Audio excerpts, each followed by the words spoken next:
It's fish and chips? 3 of us, fish, chips, peas, I think one of us carry sauce, 3 cans of pop, just short of 70 quid. £70? That's 23 quid a head, man. Even my maths does that. Very quickly, a voice note. Campbell in Scotland, go. Up here in Banff in the northeast of Scotland, we can get a fillet and a half of haddock with a regular chips for £8 and 10p, and it's by far and away one of the best chippies I've ever had. Kenneth in Surrey, fish and chips, go. Fish and chips in Ascot, about half a mile from where you used to live, will cost you £12 and 60p. Great show. Keep up the good work. That's why I moved, because you were living there. When was the last time you had fish and chips? Couple of weeks ago. How much? Where'd you get it from? I think it was about 40 quid. It was in the Ivy. Honestly, you really are.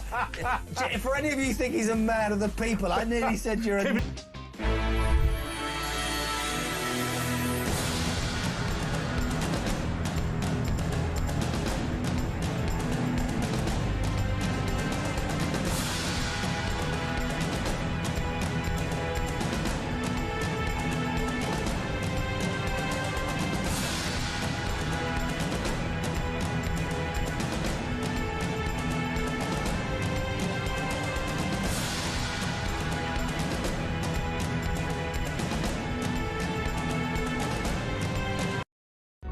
Across the UK, on DAB+, on your smart speaker, on your smart TV, and on your side. This is Talk.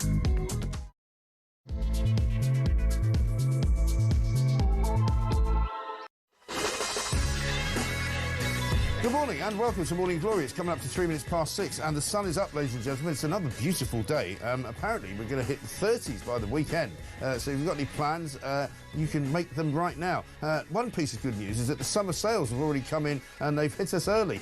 Because if you walk down the high street, you might find a few closing down sales. You might find a few businesses which have been forced into closure by Rachel Reeves because of the ridiculous and punishing tax regime she's put on businesses in this country. But no, there's a summer sale, not just on the streets of this country, not just in the shopping centres of this country. Don't even have to worry about going to duty-free shops in the airport. No, this summer sale is actually happening in the Channel. There's a summer sale being run by the Channel Migrants. I mean, these people have got a pretty good grasp of the business that they're in, and they've already half-priced Channel travel over the Channel for the next couple of weeks because of the hot weather.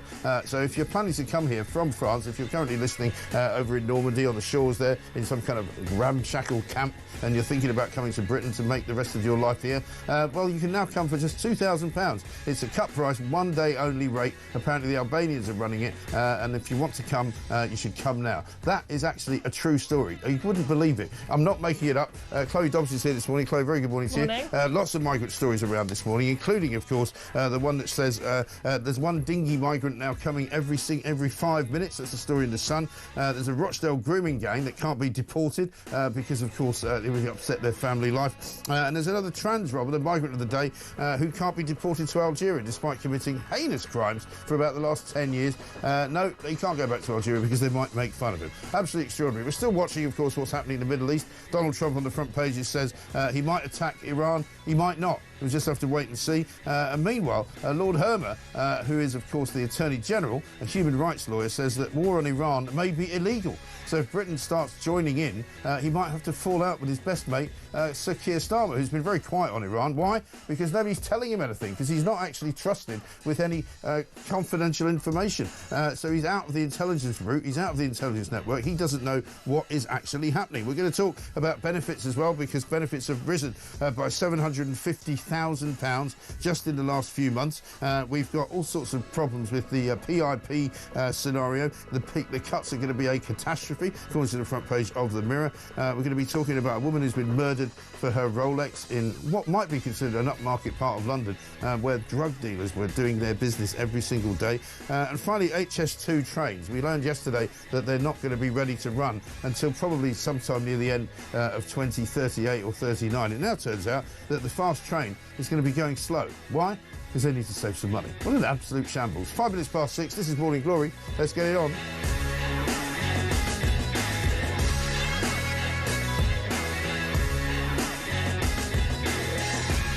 very good morning to you and welcome to Thursday. Chloe Dobbs, very good morning to you. Nice to see you so early in the morning. I suppose we'll get to Iran in a minute. There's been some breaking news about a strike on a hospital, I think, in southern Israel from some ballistic missiles sent from Iran. But we'll come back to that. I think we need to start with the big story this morning, which, of course, is, once again, migrants, isn't it? Yeah, I mean, surprise, surprise. I mean, the stories just don't stop. And as you said, there's this summer sale going on, which now means that we may have a surge. And you've just mentioned we've got a lovely day today, which for some of us we may be celebrating because we think, oh, we're going to get a nice tan. But do remember that also means you're going to have a surge of crossings. We've just hit 40,000 people have come across since Starmer came to power. Now, I mean, the general election was, what, 4th of July last year. Maybe we could break a record by 4th of July. I mean, Rishi Sunak, he managed to get the number of boat crossings down from 45,000 a year to 30,000. And looks like we're pretty much back up to where we started. Again, Well, I've been predicting, and it could be slightly, I would say, optimistic or pessimistic, depending on which way you look at it, that they might hit 50,000 before the actual July 4th anniversary, because that'll be the 1 year of Labour being in power.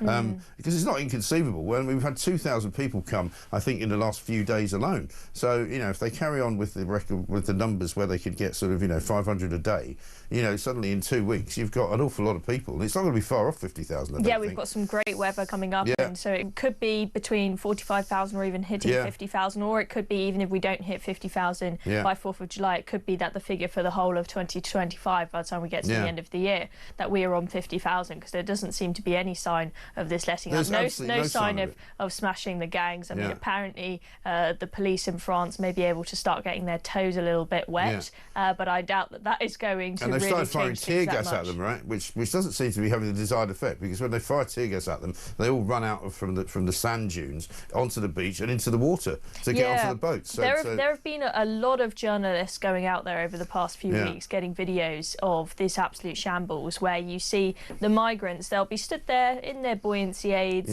waiting for the boats, just tiptoeing, just paddling in the water. Not running, not in any rush, because they know as soon as they've got their toes in the water that they are safe. But they're safe. Yeah, but and then they'll get handed a life jacket by the French authorities, which is what they've been given. Yeah, probably. Well, I mean, there was some footage of where you've got the dinghy boat waiting and collecting all the people. You've got the French police boat sat there just right by them, just waiting, just making sure they all get on safely. And then you've also got the equivalent of the French RNLI lifeguards also there on standby, making sure that everyone gets on safely, not stopping them or anything. So they've got like a VIP service, and then they get to the centre line of the channel and they get a taxi service from Border Force. I think most of the time from the centre line of the channel. Well, because now they know they don't even have to make it to Britain. They don't have to make it to the shores of they just got to make it United to the centre Kingdom. line. They just have to get away from French waters, and then as soon as they're in English waters, they get picked up.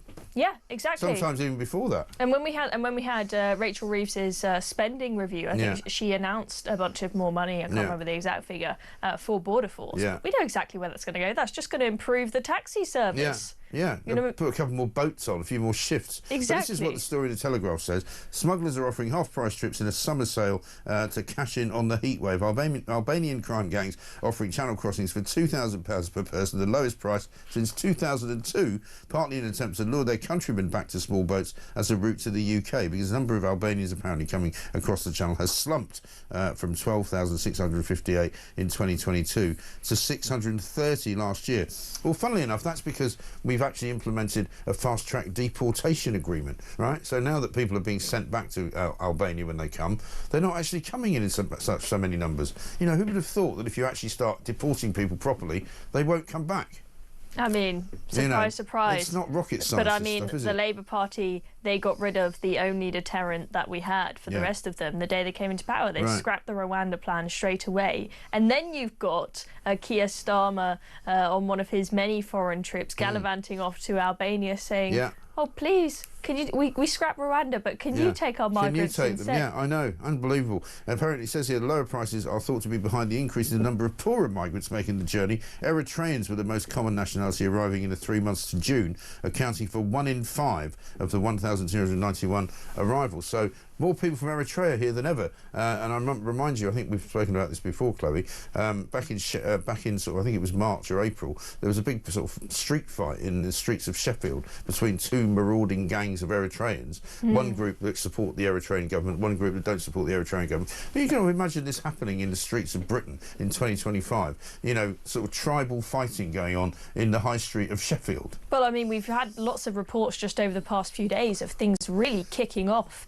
in the camps in places like Calais. Apparently it's become really, really violent over the past few days. I'm a big believer in the saying past behaviour is the best predictor of future behaviour. If that's what they're doing over there, do you think they're going to suddenly become, you know... law-abiding citizens? Exactly, as soon as they cross the channel. Start looking for a job with Goldman Sachs or something, you know, possibly training to be a doctor. I don't think so. They're all doctors and engineers, aren't they? Yeah, of course, Let's have a look at Prime Minister's questions yesterday. In case you missed it, this is the conversation between, of course, Angela Rayner and Chris Philp, because Sir Keir was still not back yet. He was back on his travels from the G7. Here's what they had to say to each other.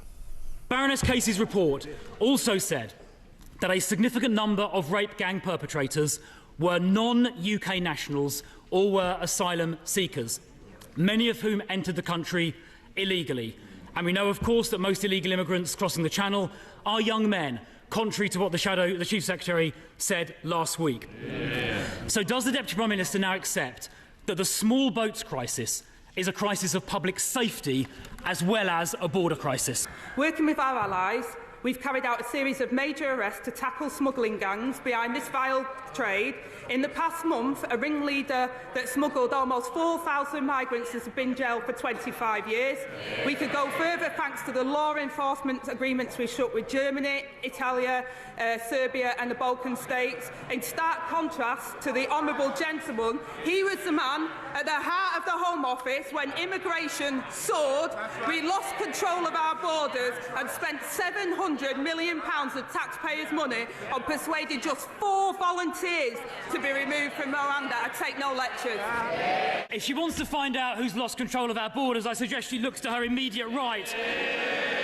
Because ever since the Home Secretary scrapped the Rwanda deterrent before it even started, illegal immigration across the Channel has gone up by over 30%.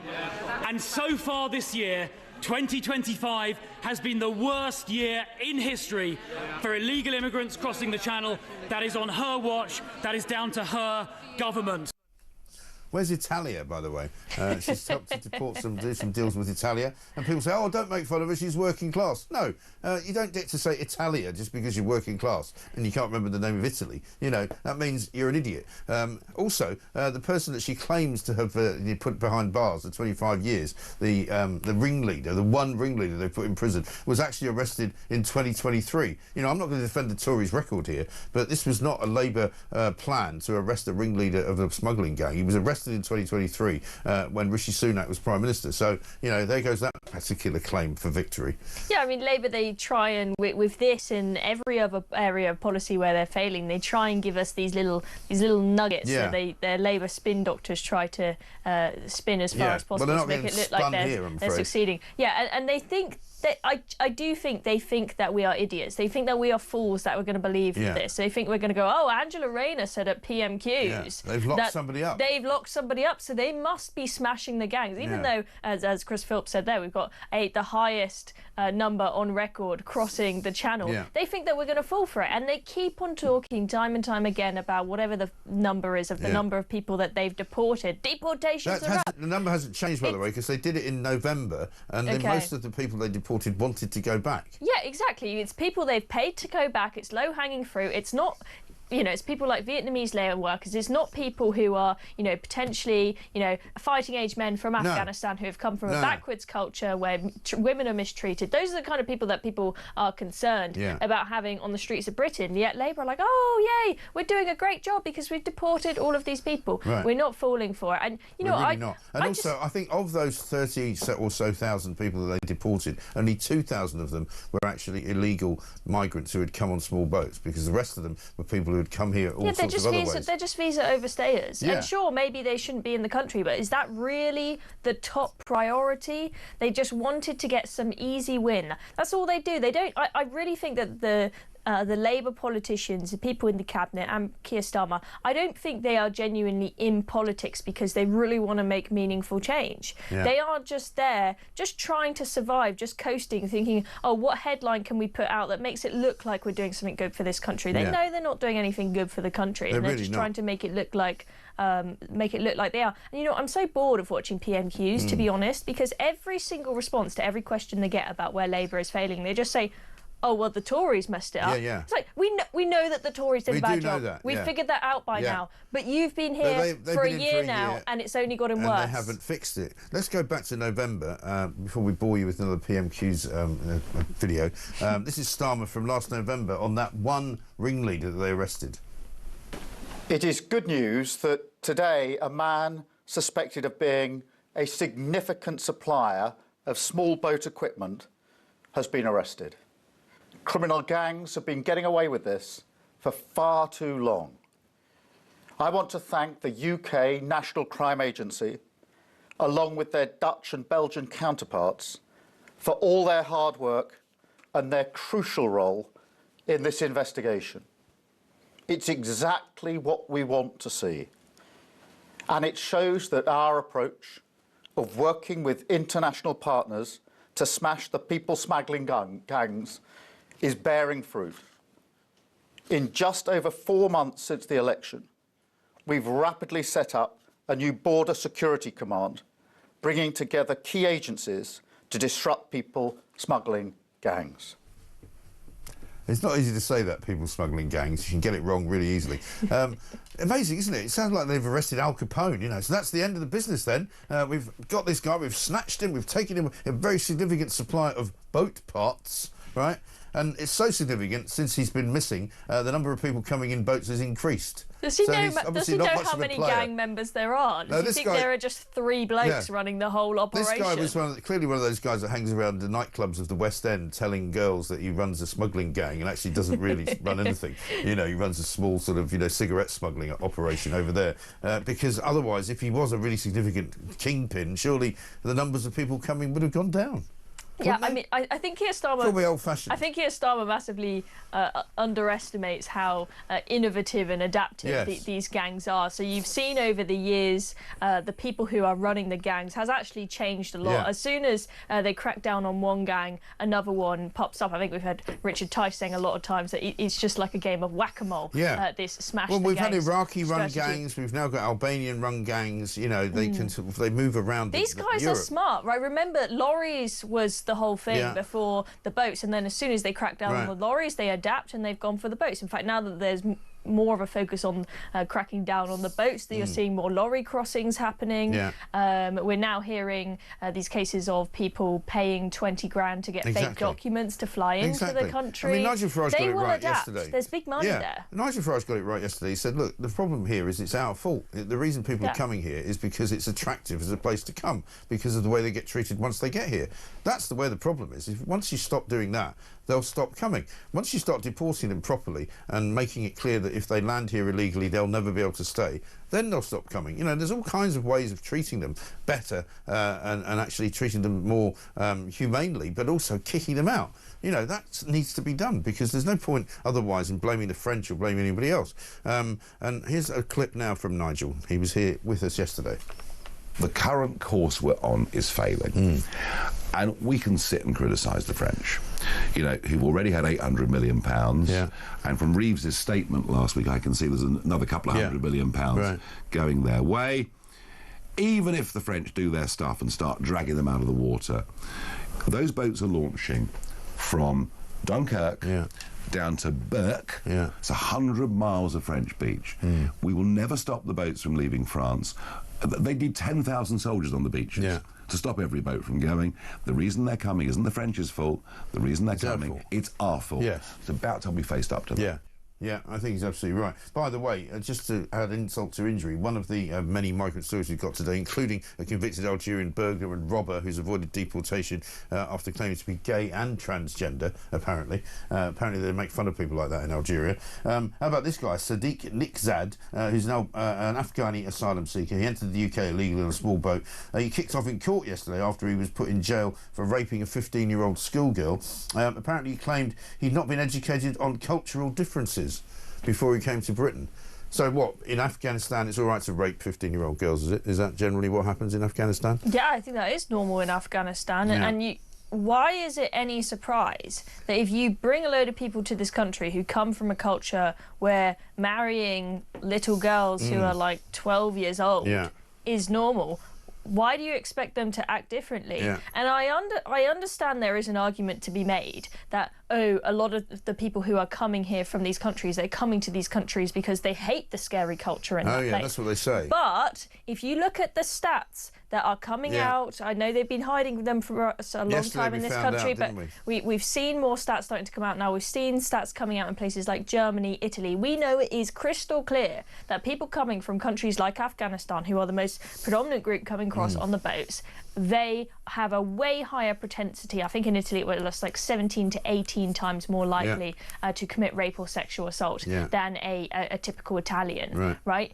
That it's a backwards culture coming to this country. Right. And of course it shouldn't be a surprise. And for this person to have the audacity to say, oh, well, you didn't educate me about it. I'm sorry, that's not our job. It is ridiculous. You should research the culture and the age of consent in this country when you come here. Yeah, or maybe we just shouldn't let you in. They probably don't even know what the word consent means. No, we maybe just shouldn't let them in. I mean, that would probably be the best thing to do. Yep. It's 22 minutes past 6. We've got plenty more stories to do. We haven't even got to Iran yet, but we will. This is Talk.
The smash the gangs policy is becoming like kind of music hall comedy now. It's an absolute joke. 11 months, not a gang even located, let alone smashed. We've spent £300 million giving that lot, the Border Security Command, the latest high-tech surveillance equipment to catch and smash the gangs, and but nothing, just 300 million down the drain, no one caught. It's the wrong strategy. You got to stop the migrants, never mind the gangs. Across the UK, on DAB+, on your smart speaker, on your smart TV, and on your side. This is Talk.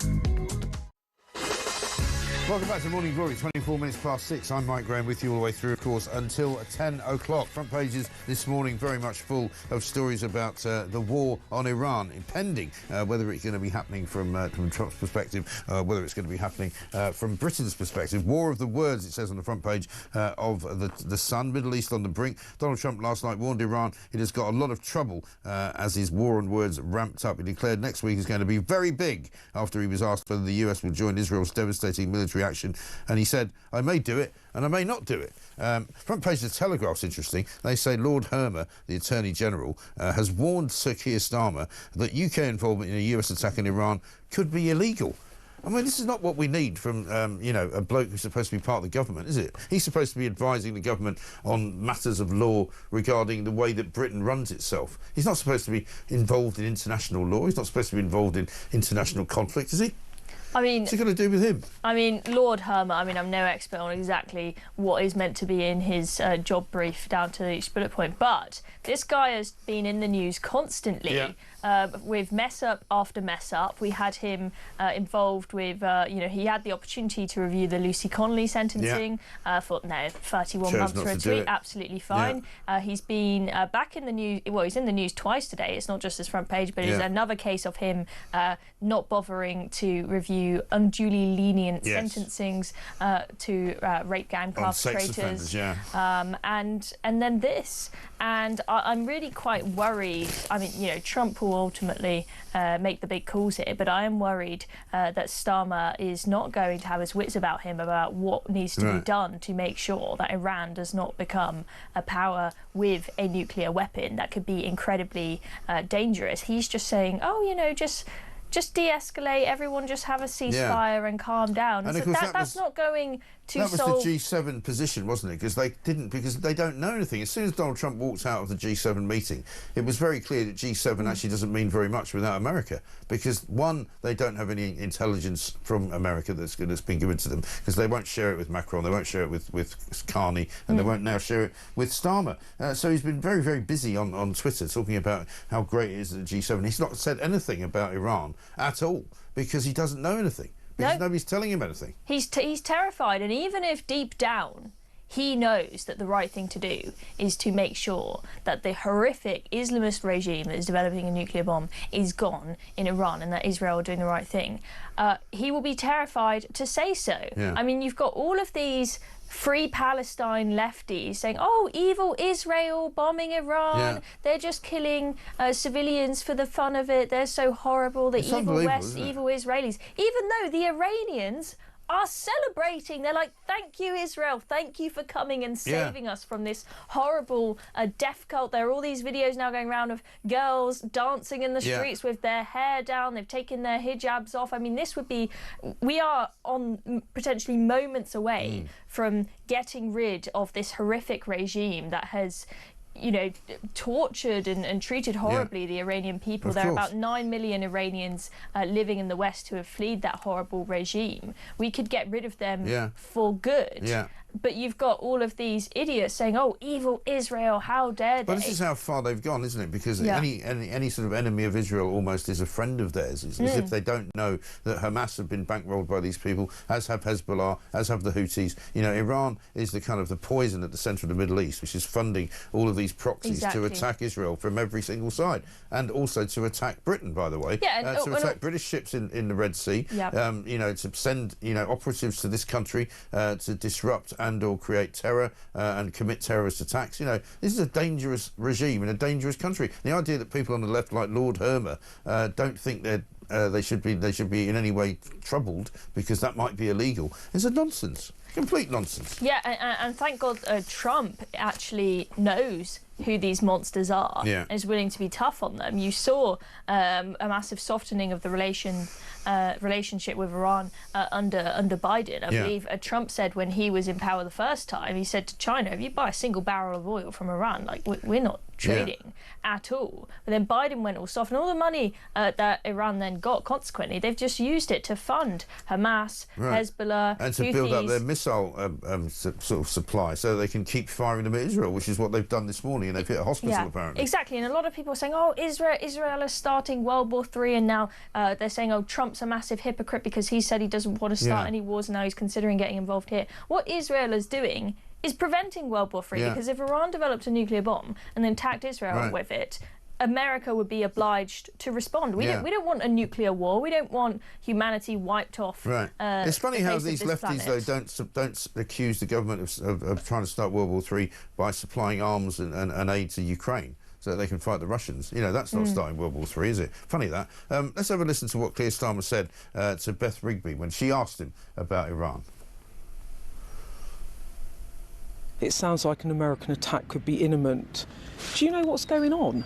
Well, I don't think you should read into that an American attack is imminent. He's calling the Security Council together. We had a 2-hour discussion with the President last night on the Middle East, on this very issue, and as a result of that, the G7 statement came out very clear about the risk of the nuclear programme in Iran, Israel's right to self-defence, and the need to de-escalate across the region, including in Gaza. So you don't think an attack is in his mind, or US joining Israel? You don't think that's in his the wording mind? of the G7 statement, I think, speaks for itself, and I sat next to the President for that 2-hour discussion as we were working through not just the issues but the statement itself. So you're not worried about escalation? I'm clear that we need to de-escalate. But are you worried about escalation? Of course I'm worried about escalation, which is why my focus is on de-escalation. I'm worried about escalation in the region.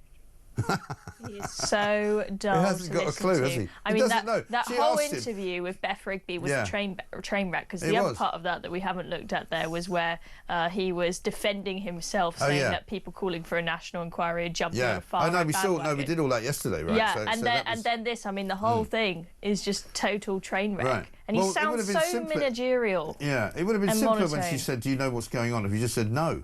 Yeah. Because he doesn't know what's going on. He clearly has no clue. The idea that he doesn't think that there's any chance of Donald Trump launching an attack on Iran tells you how naive he is. I mean, I'm just so grateful that we have at least got Donald Trump as a leader in the West. Because imagine if we had Keir Starmer and Kamala Harris deciding how to respond. Crikey. That would be awful, wouldn't it? Let's have a look at Trump. This is what he said to a reporter who asked if he would have a go at Iran. Will you strike the Iranian nuclear component? And what time exactly, sir? Sir, would you strike it? Would you please inform us so we can be there and watch? I mean, you don't know that I'm going to even do it. You don't know. I may do it. I may not do it. I mean, nobody knows what I'm going to do. I can tell you this, that Iran's got a lot of trouble, and they want to negotiate. And I said, why didn't you negotiate with me before? All this death and destruction. Why didn't you negotiate? I said to the people, why didn't you negotiate with me 2 weeks ago? You could have done fine.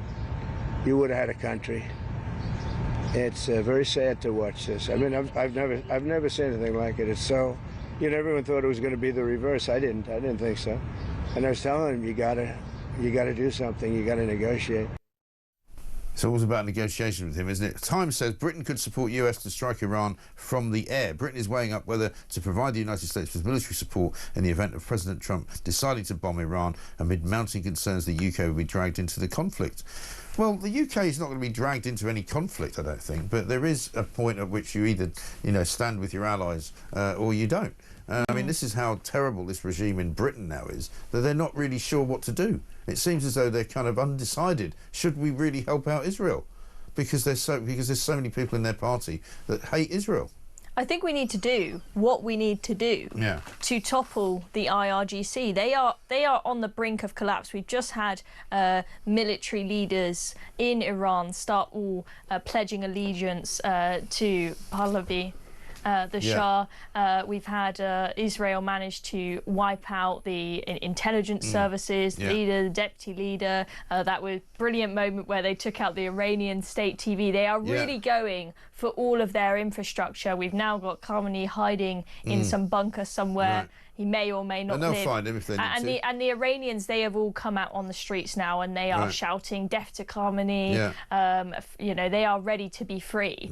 They haven't got the support of officials and the population to get. They are on the brink of collapse, and this is a huge moment for Iran. We need to support them to make sure we do what we need to do. Absolutely. And you think that'd be a no-brainer for Starmer, wouldn't it? I mean, the man who loves human rights. What about the human rights of the Iranians? Yeah, exactly. And Chagos is going to be quite crucial here. So if we are going to help them, or if the US is going to help them, it seems like that Diego Garcia base on the Chagos Islands is going to be absolutely crucial. What I think will be hilarious is if we do use that base, and then Keir Starmer parades around with his chest up saying, look how amazing I am for securing that deal to rent the military base on the Chagos Islands that we gave away to Mauritius. The reason why Trump is so crucial here, far more than the UK, is because they've got what they're calling the mother of all bombs that's able to attack the underground nuclear facilities to really finish them off. And Israel apparently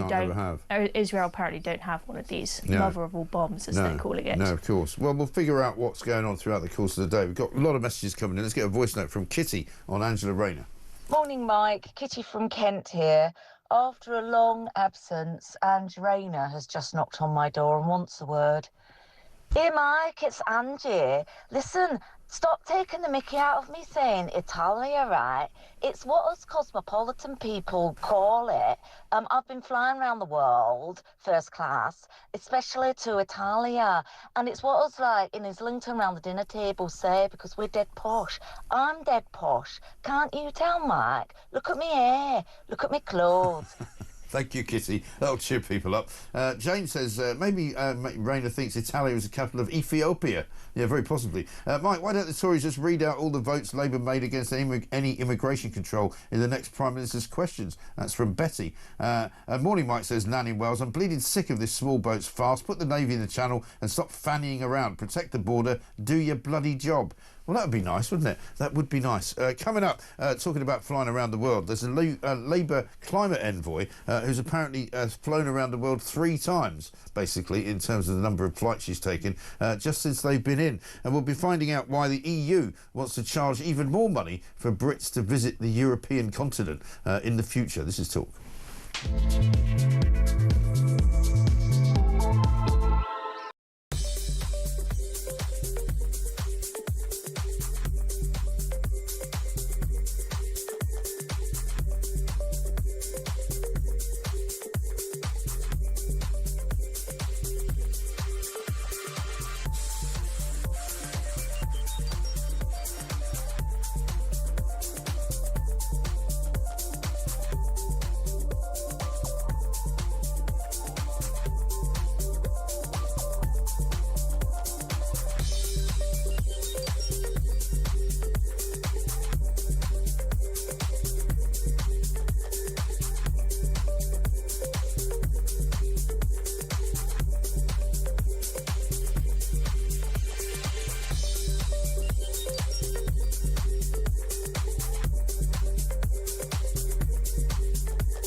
Across the UK, on DAB+, on your smart speaker, on your smart TV, and on your side.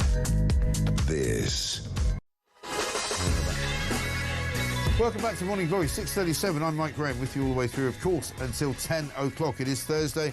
We are well into June now. I mean, we've got to the point now where literally July is around the corner. Thursday, the 19th of June. Hard to believe. We'll be Wimbledon soon, I think. That's how quickly we're getting through the summer. Lots of big stories on the front pages this morning, including not just the war of words going on between Iran and the United States of America, but also, Chloe Dobbs is here with me, the benefits bill. That's rocketed, according to the Daily Mail, to £18 billion a year, which surely is unsustainable. Going up by £18 billion a year, which apparently now takes it into the realms of, what is it, about 120 billion? Which makes it, I think, I saw more... one figure here saying 70 billion, but I mean, whatever the figure, it's absolutely enormous. It's bigger than the whole police budget, I think, isn't it? Yeah, and the PIP payments, those are apparently going to shoot up, if the current predictions of how many extra people are going to claim benefits, that's going to shoot up by another 8 billion to 31 billion a year. I mean, this is just absolutely crazy. I mean, you've currently got this rebellion going on, around 100 MPs potentially going to rebel over these changes that make it tougher to claim PIP. I mean, they're saying this is going to save us 5 billion a year. There's been a lot of questions as to how exactly they've got to that figure of 5 billion, but it looks like even if there's a small cut in the short run, that the welfare bill is just going to keep ballooning. And I mean, this is just not sustainable. We cannot keep going down this road as a country where we've got more and more people in this country sat at home, not working, taking money and from a lot the of them state, young people as well, not contribute exactly. And if Yeah. that happens when they're young, Yeah. once you get into this benefits loop, it's very hard for people to break out of it. Those Yeah. are potentially people who aren't just taking a year off for their mental health. They're going to be living off the state for the rest of their lives. I mean, we have enough of a problem in this country with an ageing population as it is. We have enough of a problem with older people costing the state a significant amount of money. I think the typical person over 80 costs the state 50 grand a year. But we've now got the young people costing the state a load of money. Those are the young people who we need to be going out and working and paying taxes so we can pay and this is the for thing, the that, elderly. again, Keir Starmer, every time they make any kind of announcement, they talk about creating tens of thousands of jobs. Well, where are these jobs? You know, these jobs that they say they're going to create in the building business, in the housing business, in, you know, the defence business. Many of these jobs are already being done by people, so they're not really new jobs at all. But according to the Telegraph, benefits claimants are going to rise by 750,000. That's people over the next 5 years, despite Keir Starmer's attempts to reduce the welfare bill. Because once again, they say they're going to reduce it, but they're not actually reducing it, are they? No, they're not. I mean, we've had Liz Kendall talking a few times about the fact that she's going to do things to make it easier for people to try and work, and if she is able to do that, I think that could help some people break the cycle, because what happens is people, they're on the benefit and they think, oh, maybe I might be able to work, I'll give it a go. But they don't give it a go because they know if they declare themselves fit to work and they try and they fail, that then they'll have nothing. And they also find, I think, that if they start working and they move off benefits altogether, actually they're worse off. And that's the other problem. You know, despite raising the minimum wage, despite, you know, everything else that the Labour government is supposedly doing for working people, you're better off in many ways on benefits. So that's the problem. They're looking at their It's neighbours a bit like the who migrants, are making... you know, the migrants will keep coming as long as they've got the benefits that they will get when they get here. People will stay on benefits if it's not worth their while to get a job. Yeah, the problem is that once you give people something, it is so hard to take it away. Hence, you've got this huge rebellion over some small changes to the welfare cuts that are not really going to save us very much money. In fact, the welfare bill is going to get a heck of a lot larger. We have to do something about this, as to say this is not sustainable. But I think very few people are going to have the political will to do so, because to tell someone we're going to take something away from you that we've given, it's just... It's political suicide almost, but there has to be some sort of solution to this at some point. And I think that this isn't just a tragedy from an economic perspective. I think this is a tragedy in that you've potentially got, you know, hundreds and hundreds of thousands of more people, young people, as you say, who potentially have talent, who could make something of themselves and have a great, fulfilling life. And who should be encouraged to do that. They will have a better life if they are given a nudge, you know, a hand up rather than a hand out, as we say, to do something great with themselves and something that they enjoy. This is it. I mean, James Dyson was writing in The Sun yesterday about the death of kind of, you know, ambition in this country. And that nobody's being encouraged to be innovative, nobody's being encouraged to be, you know, creative, because, you know, the government has squashed any kind of ambition and any kind of innovation because there's no money in it. And we've created a culture where there's no reward. If you start doing well in this country, they start taxing you more. If you do better than anybody expected, they tax you more. They just keep taking and taking and taking. The state is so greedy that people are just not interested. If you want to be an entrepreneur, you go and move somewhere else. Go and live somewhere else. Yeah, exactly. And not only are those people who are becoming successful and paying a lot of tax, not only are they not really getting anything in return for the taxes they pay, they see, you know, they might want to start a family and they think, well, you can't get an NHS appointment, the streets aren't safe for me to bring the kids up. So that's frustrating, but also I think we've created a culture, especially since the Labour Party came in with various things like the taxes on private schools. They've very much created this culture where we look down upon successful people. We don't say people like Elon Musk, Jeff Bezos, huge entrepreneurs. We don't say, oh, these are people to look up to. We say, oh, those are evil people that are avoiding taxes, even though they've contributed way more in taxes than you ever will. Well, it became very clear, didn't it, during their campaign, that working people, and their definition of that was basically people who work in the public sector, and that's all they're interested in talking about. We'll come back to that, though, because we're very nearly running out of time. But we've got to talk still about this woman who was murdered for her Rolex. We've got to talk about the HS2 situation, which is going from bad to worse, and this climate czar who's been flying around at our expense. First class, business class, do what you like. She works for Ed Miliband. Of course she does. 6:44.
We eventually managed to secure justice against all the odds in December 2022 when she was convicted and sentenced at the Old Bailey for killing Harry. And she was sentenced to a custodial sentence, but it was suspended for 12 months, and she's now served that sentence, so she is presumably in the United States getting on with her life. And she never came to the UK for that sentencing, is that right?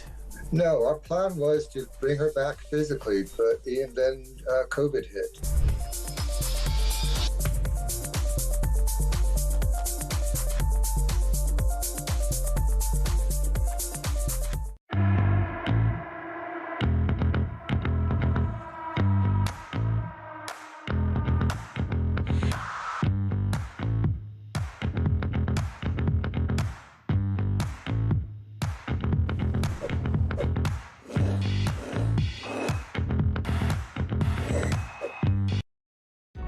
Across the UK, on DAB+, on your smart speaker, on your smart TV, and on your side.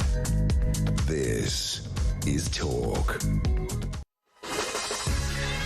Welcome back to Morning Glory. It's 6:46. I'm Mike Graham. It is Thursday, of course, and we are well into June the 19th, in fact. Don't forget the podcast is available after the show every single day, around about 10:15. You don't want to miss it. Coming up later on in the show, Esther McVeigh is going to be live in the studio, Labour MP, former Minister for Common Sense. Zia Yusuf's going to be on as well, the Doge boss of reform. First, here's a voice note from Trevor. Hi, Mike. Trevor here from Norwich. Unfortunately, today is the day where we're going to have to disagree, and I fully and completely disagree with the stance of you and your guests with regards to Iran. It wasn't that long ago, 20 years perhaps, when we had this exact same load of cobblers from Iraq. Weapons of mass destruction turned out to be a complete and utter lie, resulting in us bombing them, losing British soldiers' lives, increased terrorism throughout the world, increased immigration that we're now suffering because of it, and you want to go and do it again? Come on, guys. Well, listen, Trevor, I would take your point if you didn't realise that the two things you're talking about are completely different. I mean, we've already got a load of Iranian people coming here. There wasn't supposed to be a war going on, so why are they coming already? Yeah, Iraq was a disaster, so was Libya, but the bottom line is that in this situation, Iran is actually a terror state. It's not about weapons of mass destruction, it's about what they're doing. They're sending spies, they're sending terrorists to this country, and they're a big threat in the Middle East. So if Trump thinks he's going to take them out, then I think we should be on his side, rather than on the side of Iran, saying, oh, let's not bomb them because we hate Israel. And Trump is someone who wants to avoid war at all costs. Yeah. This is something that you see, especially when he speaks about Ukraine, for example. He is absolutely mortified by people dying in war. This is not a man who is going to start a war, especially when one of his key pledges, right, is I'm not going to start any wars. Right. This is a difficult decision for him. He's not going to do it unless it's absolutely necessary. For him, this is to end the war, isn't it, rather than to start it? Exactly. As I said, this is preventing World War III. On this question of is this going to lead to a load of terrorist groups, these are the people who fund the terrorist groups. Yeah. And he's spoken about Iraq there.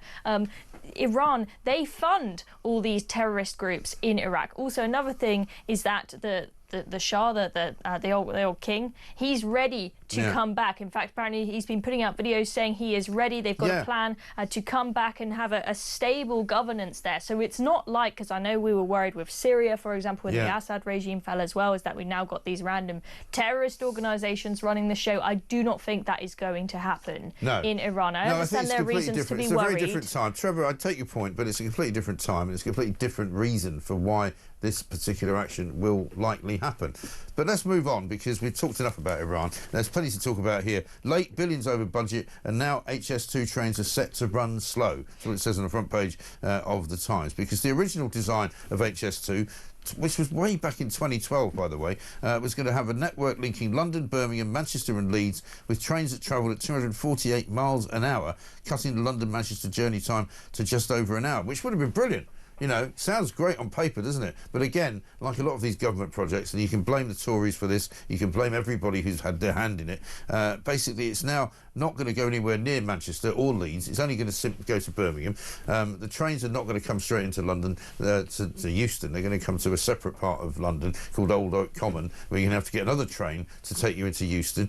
So the gain that you're going to have from coming from Birmingham, which is, I think, 20 minutes, you're not going to really make, because it's going to take you another 20 minutes to get into town. Now it turns out that it won't be running at that high speed because it's too expensive. So what's the point? There is no point, but they just think, well, we're this far in now that we've just got to keep going. And this Times article here says that originally the plan was that HS2 was going to cost 32.7 billion. It is now ballooned to what's going to be an estimated 100 billion, with a train line that goes half the distance it's supposed to. It's only going to Birmingham rather than Leeds and Manchester. And it's going slow rather than fast. That was the whole point, right, is that this train is going to go fast. So we've literally just poured we're pouring 100 billion quid pretty much down the drain. Yeah, exactly. Nothing. There's nothing to gain from Nigel this. Farage said yesterday the first cut is the best cut. You know, when you're in business and you realise something's not working, you just cut it off at the knee and go, that's it, we're not doing it anymore. But of course in public sector packages and contracts, they don't do that. They just keep paying. But HS2, I should point out, the H and the S stand for high and speed. It's high speed 2. That's what it's called. Now they should just rename it LS2, low speed 2. Low speed 2. I think they might as well. That is ridiculous. Speaking of travel, let's have a look at page 23 of the Mail. A woman called Rachel Kite has apparently been hired by Ed Miliband to be Labour's climate envoy. Now, I don't know what role that would be, whether it's a job that's paid for by the public purse as part of the government, or whether she's a kind of a quango person. But she's basically been flying around the world. She's effectively circled the globe 3 times in her new role since her appointment in September, costing taxpayers about 40,000 quid. It's nice work if you can get it. I mean, it's not a huge amount of money in the grand scheme of things, but the air miles are huge and just shows... Well, it is. If somebody came to you and said, we're going to take 40 grand of your money and give it to her to go the question is, has she actually achieved anything in this job, or does she just go gallivanting around having flutes of champagne at fancy climate conferences with David Lammy and others, or standing in for David Lammy? She's a great supporter of Extinction Rebellion, apparently. Yeah, I mean, so many of these woke lefties are just insanely hypocritical when it comes to the climate and everything else. And you see it with politicians, you see it with celebrities. They'll quite happily be on private jets, super yachts, flying around all over the place, but they go, oh, it's just those poor peasants that should change their behaviour, and they should go on their bicycle everywhere rather than going in the car. Here's some of the flights. November 24, London to Baku, Boston to Riyadh in December, on Christmas Eve. That was a one-way flight. I wonder what she did in Riyadh on Christmas Eve. London to Abu Dhabi, January 25th. London to Dar es Salaam, February 25th. London to New Delhi, February 25th. London to Cape Town, February 25th. She's been flying an awful lot. She must have been putting those all in at the same time.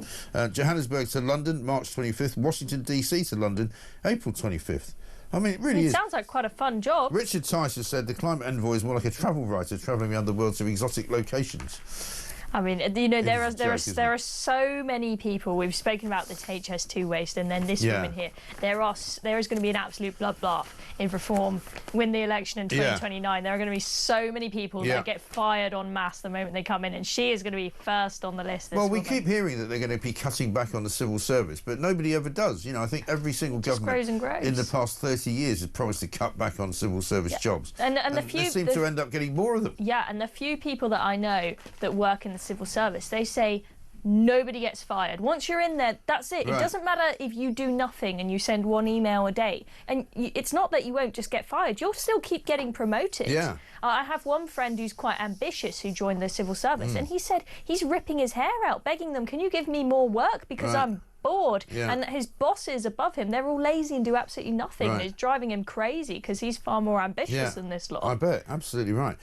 Sun's got an interesting one on page 7. Don't Cry for Me, Loud Arena is what it says. Apparently it's a new version of Don't Cry for Me, Argentina, opening up in the West End, starring Rachel Zegler, that woman who was in Snow White.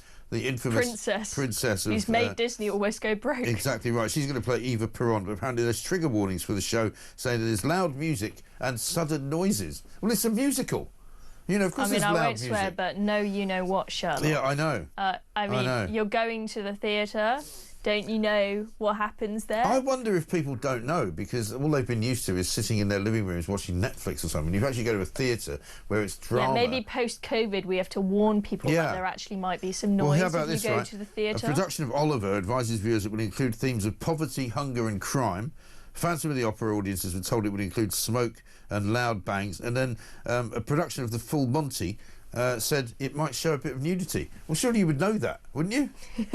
Isn't that the point? That's the name of the show. Yeah, you should know this. I mean, this is just woke virtue signalling at its absolute finest of society. And very often the people who put in these rules are people just trying to speak out for a minority that they absolutely know nothing about. In fact, at Oxford, at the university, you had the SU once. They voted to ban clapping, and we're only allowed to do jazz. Oh, I remember that. We're only allowed to do jazz hands instead because it might trigger. A lot of these stories make it onto Plank of the Week. Yeah, it might trigger people if you clapped. And then one of the JCRs, the committees, they organised a vote because this was meant to be to help disabled people. This change, and they just got disabled people to vote, and they unanimously voted against this banning on clapping because they all thought it was ridiculous. Of course it is. But it's just some idiots trying to speak out for some other group without actually speaking to them. It's not inclusive enough, so we don't want to do it. That word inclusivity. Oh my God, absolutely incredible. Hear.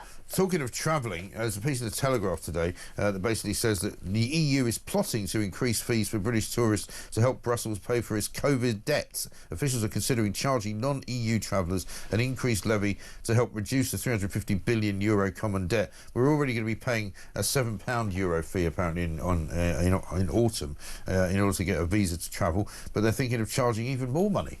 I mean, would that put you off going to Europe?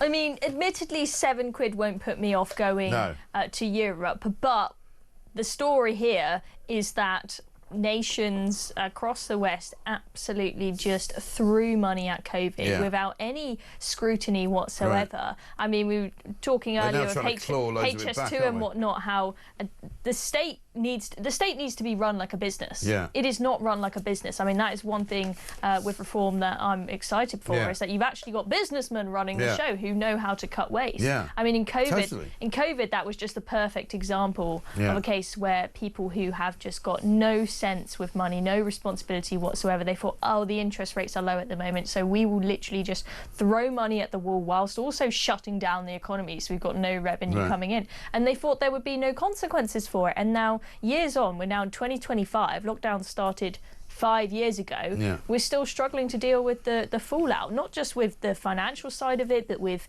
mental health problems, children not being developed and socialised properly. That was encouraged. You know, people were told, don't go to work, stay at home. So, of course, people who don't want to go to work and want to stay at home are going to continue to do it because they say they've been more or less given permission to do it. So why would they not?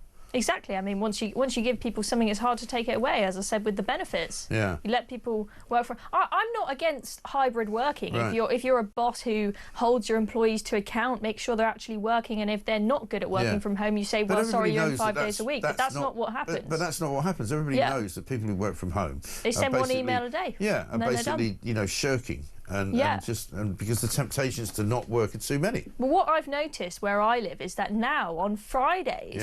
it's as busy as a weekend day. I was in the nail bar getting my nails done, and what the lady next to me getting her nails done, she's asked by the lady doing her nails, like, oh, have you got a day off today? No, I'm working from home. I'm like, you're not really working to get your nails done here, are you? No. They just take it as a day off, basically. Yeah, well, Fridays in London now is a very quiet day. You know, Thursday night is the big night because people come into work so they can go out on Thursday night. But Friday night, I mean, I've got cab drivers who tell me they used to make a week's money on Friday night, ferrying people in and out to clubs and all the rest of it. None of that's around anymore. It's all disappeared. Hospitality has suffered massively. So I think that is also something we have to take into account. But Chloe, good to see you. Thank you very much indeed. Chloe Dobbs there, ladies and gentlemen. We'll see you back again soon, I'm sure. We might see you for Plank of the Week soon as well. Lots more coming up in the next hour. This from Mia's Kev, in Shropshire. The idea of a faster train between our cities is great, but the Andrew Adonis vanity project never made sense. To have the fastest trains in the world on a small island like ours, faster, more reliable trains make perfect sense. Well, that'd be nice, wouldn't it? We'll talk more about HS2 and much else. This is Morning Glory.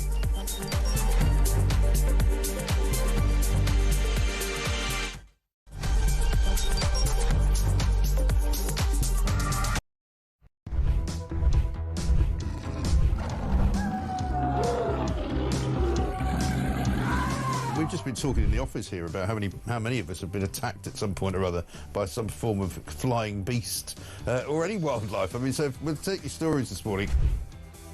Hello, this story is concerning wildlife. It's concerning a rhino. A rhino? Blimey. Right? Yeah, okay. rhino. I used to live in Kenya when I was about 5 or 6 years old. Okay.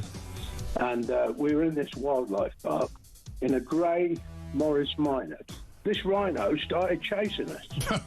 There's me and my sister in the back seat. Right. It was like something out of Jurassic Park. Yeah. We were turning around saying, "Believe it, Dad. Just put your foot down, Dad. We're in a field. Put your foot down." This rhino was chasing us. One from Mark here in Derby. Went on holiday for our first romantic holiday to Tunisia years ago. Decided to take my girl into a petting zoo. I got a bag of food to feed the animals. A giant goat then went for me, putting its front legs over my shoulders and proceeding to headbutt me over a fence into one of the pens, covering me in the food and making my nose bleed. I got out of the pen, then the goat and all his mates attacked me again, sending me running and screaming like a girl out of the zoo, with my girlfriend rolling with laughter on the floor. A tarantula climbed up the bottom of the bed on the sheet, and it walked all the way up. It's eyeball to eyeball. Wow. And I thought to myself, what am I going to do when it climbs over my face? But then a miracle happened. It raised its 2 front legs and waved them around. And then it turned around and walked down the side of the sheet. Boris Johnson been attacked by an ostrich. The former PM was enjoying a safari trip with his family when the bird leaned into his car and went oi oi and pecked his hand. In footage shared online, he quickly jerked from the ostrich, don't dirty minds away from the ostrich, and shouted, "Oh, Christ, get hell," before driving off. And so I just set it out there. Have you been attacked by an animal? When I was about 7, says Trevor Jenkins, on holiday in Spain in the 70s, a monkey pulled my long hair. It was long because it was the 70s. I was in floods of tears. And as the family car drove out the car park, an elephant ripped off the car mirror. We got the message. Spanish animals aren't to be trusted. Jeremy, Brittany here from the United States. I was spurred by a rooster in my right foot a few years ago. Spurred? How do you get spurred by a rooster? One here from Dan in Hampshire. Morning, Mike. As an Aussie that has been dive-bombed by our version of the magpie, which is much bigger, every springtime, the folk in this village need to use the old Aussie trick to stop being swooped. You have to wear an ice cream tub on your... Across the UK, on DAB+, on your smart speaker, on your smart TV, and on your side. This is Talk.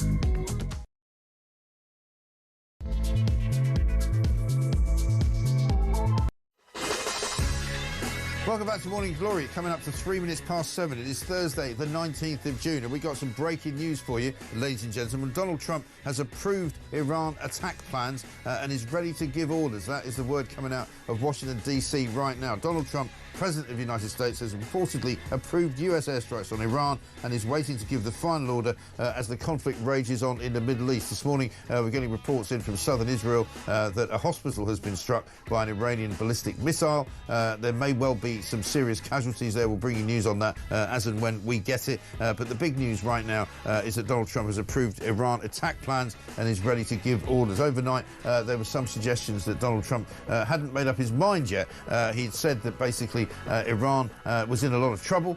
He'd said that he was going to decide whether or not to hit Iran. On the front pages, we've got all manner of different news stories. On the front page of The Guardian, I may do, I may not. Trump keeps the world waiting on US joining war. Well, according to what we're hearing now from Washington, D.C., the world will not have to wait that much longer before something happens. The Times has got Britain could support US to strike Iran from the air, but rather more disturbingly, for those of you who worry about Keir Starmer and what his position is in the world and what Britain's position is in the intelligence community, we've got Lord Harmer, or Hermer as he's actually called, the Attorney General, the left-wing human rights lawyer who's the mate of Keir Starmer's. He's apparently saying that war in Iran may be illegal, and he's already giving advice to Keir Starmer and warning him that if the British forces get involved, the Attorney General has concerns about the UK playing any role in this except for defending our allies. He said Lord Hermer is is reluctant to sign off on any offensive operations.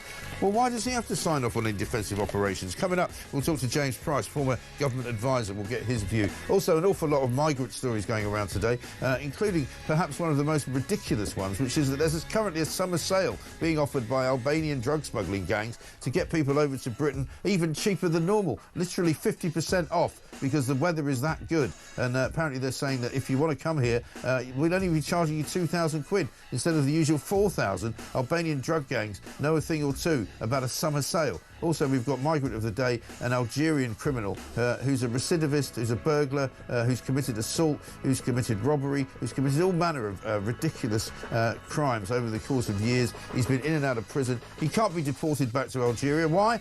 Because he's trans and he's also gay, and apparently he says he will be ridiculed if he goes back to his home country. What an absolute joke. 0344 499 1000 is the number, of course. Meanwhile, HS2, that's high-speed 2 trains, when they finally get running in about 15 years' time, will be running slow, just to save some money. You know what I mean? Isn't it great to be British? 5 minutes past 7, this is Morning Glory.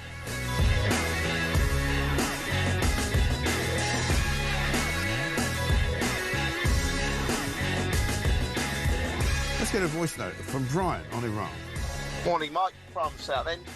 Just talking on Starmer and his, what's happened to his little group of the willing whatever. You know, he seems to be left out of a lot of things now on big discussions about what's going on in the world at the moment, you know, regarding Iran and all that.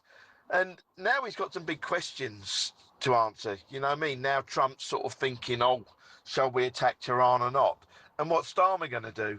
Because Starmer is in a bit of a pickle here, I think. He really is, because he's been left out in the cold. There is no coalition of the willing, basically. The G7 looked completely toothless, I think, after Donald Trump walked out and said, look, I'm going to go back to Washington because I've got more important things to do, like sorting out the Middle East. You know, Emmanuel Macron, Mark Carney, the world's most useless leader of the Bank of England, standing around trying to shake hands with each other and make themselves look important. Keir Starmer, Ursula von der Leyen, all these characters who really haven't got much to offer, wondering what on earth they're doing.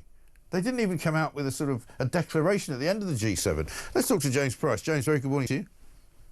Hello, my friend. How are you? Very well indeed. It does look now, doesn't it, as though Keir Starmer's completely out of the loop when it comes to international affairs, when it comes to knowing anything about what's going on with Iran, with the Israelis refusing to give us their intelligence, the Americans seemingly not sharing much with us either.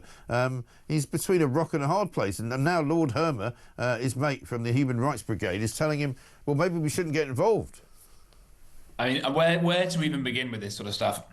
I'll start to get him out of the way because he's the most despicable little toad I think imaginable in as you say, Lord Harmer, this bloke who has chosen time and time and time again, not the cab rank rule that is perfectly respectable and barristers take the clients that they're given, but he's gone out of his way to choose all of the worst people in the world. He's chosen separatists and terrorists in Ireland. He's chosen members of Al-Qaeda. He's chosen all the worst enemies of Britain and of the West. And so I'm not surprised at all that he's trying to use his powers in this oily, disgusting way to prevent Britain from being on the right side of history, in this case with Iran. I mean, it's absolutely disgraceful. And I think that when this disgusting party is kicked out of power in a few years, whoever replaces it, whether it's the Tories or Reform or whether it's a coalition or whatever it is, should investigate this man's conflict of interests, because I really do think that the word traitor is no longer too strong a word for somebody like him. I know that's punchy for this time of the morning. No, I mean, there's a line in the Daily Telegraph story this morning, which is a great story, which says, you know, the Attorney General is reluctant to sign off on any plans that the Labour government might have for helping the United States against Iran. You know, I'm sorry, when was it necessary for the Attorney General to sign off on any plans, militarily speaking, that this country gets involved in? Yeah, absolutely right. Look, I think that it's very important that the Prime Minister of this country, even if it's someone like Starmer, with whom I obviously vehemently disagree on almost everything, should have the power to be able to move on these things. He is the only person who's given all the requisite important intelligence briefings and military briefings, and has, however tenuous they may be, personal connections with people like President Trump and Prime Minister Netanyahu and all the rest of it. And the fact that this clearly compromised individual is trying to stick his beak in where it doesn't belong is deeply, deeply suspect to me. Let's just remember, by the way, that this regime in Iran, the kind of regime, by the way, that Jeremy Corbyn used to get paid to shill for on their propaganda television network, was paid tens of thousands of pounds to shill for these people. Okay, they might go around calling America the Great Satan, but Britain is right up there as the other little Satan alongside Israel. We'd be doing the world a great service to knock the military capabilities of this country, certainly their nuclear program, and I won't shed any tears if there's a regime change in Iran either. No, exactly right. And many people have said that as well, that the people of Iran are actually really rather looking forward to that. But some of the people on the left in this country, and I include Starmer in this, are so desperate not to offend their mates that they don't want to be seen to be backing Israel in any way, shape or form. And I think it's quite shameful, really. It's more than quite shameful. It's absolutely disgraceful.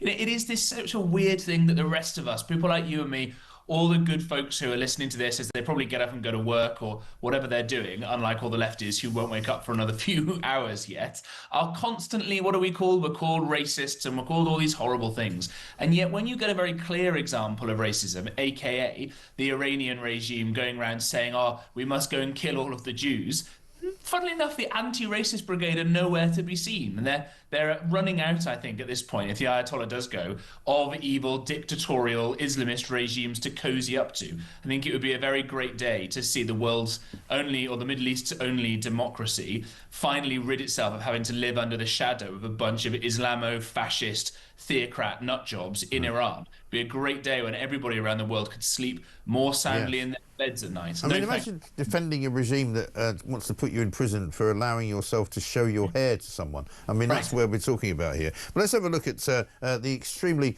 perceptive political judgments and predictions of Keir Starmer. This is when he was with Beth Rigby over in Canada, and he was asked about Donald Trump and whether there was an imminent attack. It sounds like an American attack could be imminent. Do you know what's going on?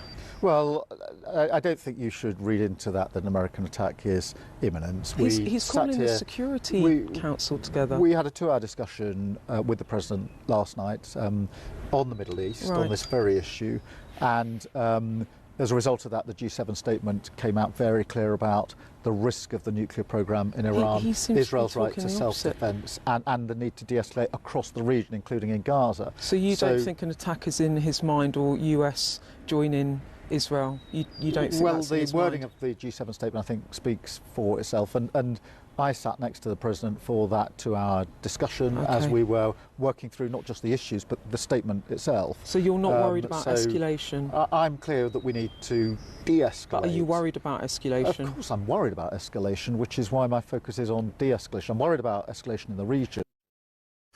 His quote was, "There's nothing the President said that suggests he's about to get involved in this conflict." Breaking news, Trump has approved Iran attack plans. Well done, Sir Keir Starmer. Goodness me, I'd love to play a game of poker against Starmer, wouldn't you? Goodness me. And also... Well, no, because he'd only be playing with public money. You'd only, your own money you were winning back off him. And of course, if you win, at the end of it, all the winnings would have to be equally redistributed amongst all those who didn't bother taking part. Yeah, right? of course. Absolutely right. This is just extraordinary. I'll ignore the fact that Beth Rigby mispronounced imminent, because that would be a cheap shot. That would be a cheap shot, yeah. I mean, I've tried really hard to avoid doing that, but thank you for pointing it out. But this is serious stuff. If Donald Trump does get involved in this, in the moment the Israelis have done a really remarkable job with the tools that they've got. The problem is that the Iranian regime for decades now, instead of spending all the money that they've got on helping out their country, they haven't invested, for example, in any of their water networks. We think it's bad here that the Lib Dems blocked Britain from being able to build any more reservoirs for decades. No water infrastructure at all, and sewage plants and pipes and all the rest of it have been built in Iran since the revolution, and the population has trebled or so in size. Instead, they've spent all that money on building nuclear reactors deep underground to try and build nuclear weapons, despite the fact that there are plentiful supplies of fossil fuels that could keep them going perfectly merrily. And as a result of that, you're going to need these enormous B-52 US bombers that can drop a 30,000-pound bomb down on these things, whereas the Israelis' heaviest ordnance at the moment is in the order of about 6,000 to 7,000 pounds. That's the scale we're talking about. And I don't think he's asking too much of Trump to lend the Israelis one of these for a few hours. I'm sure they will bring it back without any scratches in order to rid the world of this horrible terror terror. Yeah, absolutely. Well, we'll keep our eyes on what happens over the next few hours, because it does certainly now look, despite what Keir Starmer says, an attack is very, very imminent indeed. Let's talk about the other great crisis that we're facing, the migrant crisis. We learned yesterday 40,276 Channel migrants have now arrived in the UK since Labour got in the 4th of July last year. Effectively, a small boat, I don't call them really small boats anymore, a large boat with quite a lot of people on, is arriving literally every 5 minutes. Well, the numbers are extraordinary, aren't they? And try and get people to think about this. Before we even have these people crossing over, MI5 say that there are nearly 50,000 people on their watch list for active terrorists. The majority of those, the vast majority of those, are Islamist terrorists. If you close your eyes, that's about Anfield football stadium full of murderous jihadists who are living in Britain plotting terror attacks on us. And yet every day we allow hundreds and hundreds more people, the vast majority of whom are fighting age men from alien cultures who've got no love for this country at all. Some may be here as economic migrants, which you could understand, except for the fact, of course, that not only are they leaving France, where they could have gone and got work, but also the fact that every person who comes over here is a young woman or a child stuck in a godforsaken refugee camp that Britain can no longer come along and help. But plenty of them are already committing crimes. They're sniffing around primary schools. Speaking of Iran, we had to arrest a bunch of Iranian spies sent over here who came over themselves on small boats and were living it up at taxpayer expense in hotels whilst plotting active terror attacks against us, and we're not doing anything about it. Incredible, absolutely incredible. I mean, yesterday as well, the Prime Minister actually admitted that small boat crisis is getting worse, and we don't really know what to do about it. So we've got to come a long way from smashing the gangs, haven't we? You know, basically yesterday in Parliament, Angela Rayner said that, oh, we've locked up one ringleader, which is one person, of course, that was arrested under the Tory regime that they finally put away. And apparently Starmer at the time, let's do it, we've got to play it, haven't we? Let's play Starmer back in November talking about the arrest of this guy, the kingpin.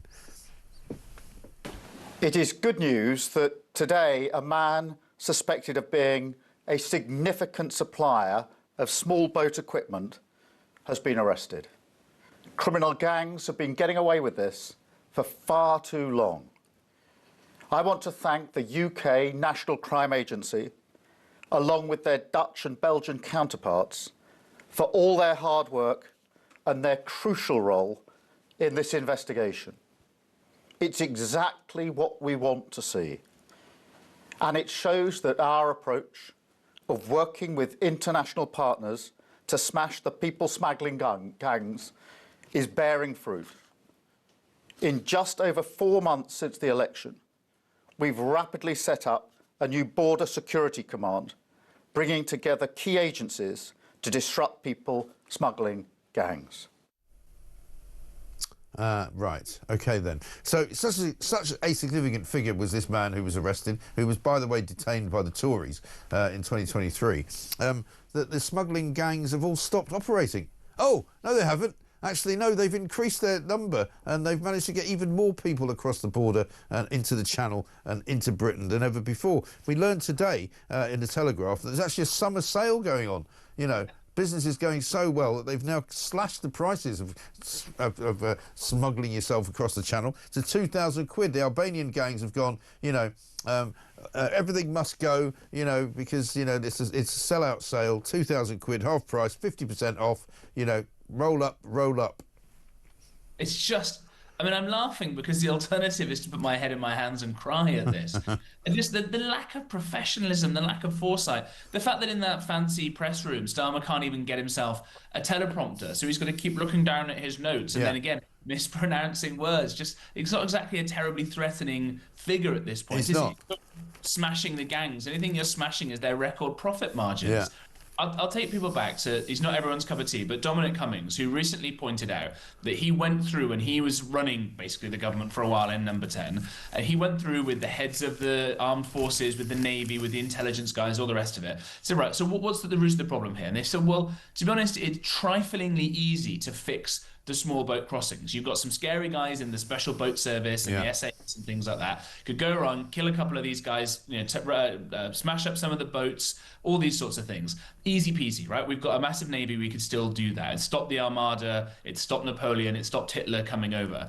The problem is the lawyers, and we go back to people like Hermer, that disgraceful little man again. And Cummings points out that if the Prime Minister were actually to order the Navy to do the sorts of things that would very easily stop these fighting-age men from coming over illegally, then the Cabinet Secretary, the head of the Civil Service, could have the Prime Minister arrested for breaching the European Convention on Human Rights. I mean, this is completely doolally, and nobody who wants our civilization to survive can act in this way. Exactly right. And let's go back to the big story of the week, which is, of course, the grooming gang scandal, the rape gang scandal, because, you know, once again, Starmer has really yet to speak about this. You know, he's been asked a couple of questions when he was away at the G7, you know, but he avoided Prime Minister's questions yesterday, and he hasn't actually made a specific statement on it since he said there was going to be a national inquiry. He hasn't said who's going to head it. He hasn't said who's going to be responsible for it. He hasn't said who it's answering to. He hasn't said what its reach will be, what its powers will be, and who it will be going after. And so I think there's a great big vacuum here that Keir Starmer just simply doesn't want to fill. But this morning we learned, and we kind of knew this anyway, that there's a Rochdale grooming gang who cannot be deported because they've all renounced their citizenship of Pakistan. They were dual nationals, Pakistan passport holders and British passport holders, but because of, once again, the ECHR, they can't be sent back. It's enough to make your blood boil, isn't it? Yeah, it really is. Morning, or any time of the day. I don't care. Send them to Pakistan. If the Pakistanis won't take them, we will cancel all visas, all future visas. We'll deport everyone with a visa in the United Kingdom. We'll stop still the crazy amount of aid. I think we sent something like £130 million to Pakistan last year out of the pockets of everybody who's watching and listening to this today. And we'll start putting sanctions on if they won't take them. I'm not surprised they don't want to take these, you know, paedophile, rapist scumbags, but they've got to do it. They're not staying here. The alternative is that we build some super max prison like El Salvador and stick all these people in it to rot away forever. I don't think that the establishment realise quite how much loathing, rightly so, British people have for foreign paedophile rapists. It's not complicated. Yeah, strangely enough, most people think it's pretty abhorrent. You know, there's only a few lefties left, and some of them, bizarrely, still have radio shows who think it's racist to call them out. Let's have a look at the exchange yesterday between Angela Rayner and Chris Philp. It is vital that scandals like this are never again covered up because of the racial background of perpetrators. And Baroness Casey's report said people who downplay the ethnic dimension are letting victims down, to use her words. So I do have to raise the language the Prime Minister used in January when he, I'm afraid to say, smeared campaigners as jumping on, quotes, a far-right bandwagon simply for calling for the very inquiry he has now been forced to set up. Standing up for rape victims is not far right. So, will the Deputy Prime Minister apologise for what the Prime Minister said? Well, I say, Mr Speaker, that the Prime Minister did not just raise issues but acted on them. He brought the first prosecutions against grooming gangs, called for action to address ethnicity issues in 2012. And the honourable member will know that the data that the previous government collected was inaccurate and not complete. And Casey recognised this, and it's one of the recommendations that we will be taking forward. The Prime Minister made those comments specifically about Tory ministers who sat for years in the government and did absolutely nothing about this scandal. Oh dear. They don't look very happy on the front benches of Labour these days, do they? There's a lot of scowling going on, particularly from the women. Do you know, I think they've realised that this is a one-term government, and they've realised that they came in without a plan. They've blown it, haven't they? They've blown it completely. They've got no clue. They're completely loathed already, and it's only been, not even a year in power yet. And therefore, what they're going to do, and this is really scary, I think, and if people take one thing away from this morning, it should be this, is that they're going to keep pushing through the most mad, radical, evil stuff they can possibly imagine, because they know they're never going to get a sniff of power ever again in their miserable lives. Look at the assisted dying bill that's killing off granny. Look at the vote that happened this week, where you're going to be allowed to kill an unborn child up to minutes before it would be born. This is a full baby, and this is murder. This is absolutely evil, and they're going to keep pushing through this stuff, giving away more and more British territory, allowing the Spanish to check your British passport as you enter Gibraltar.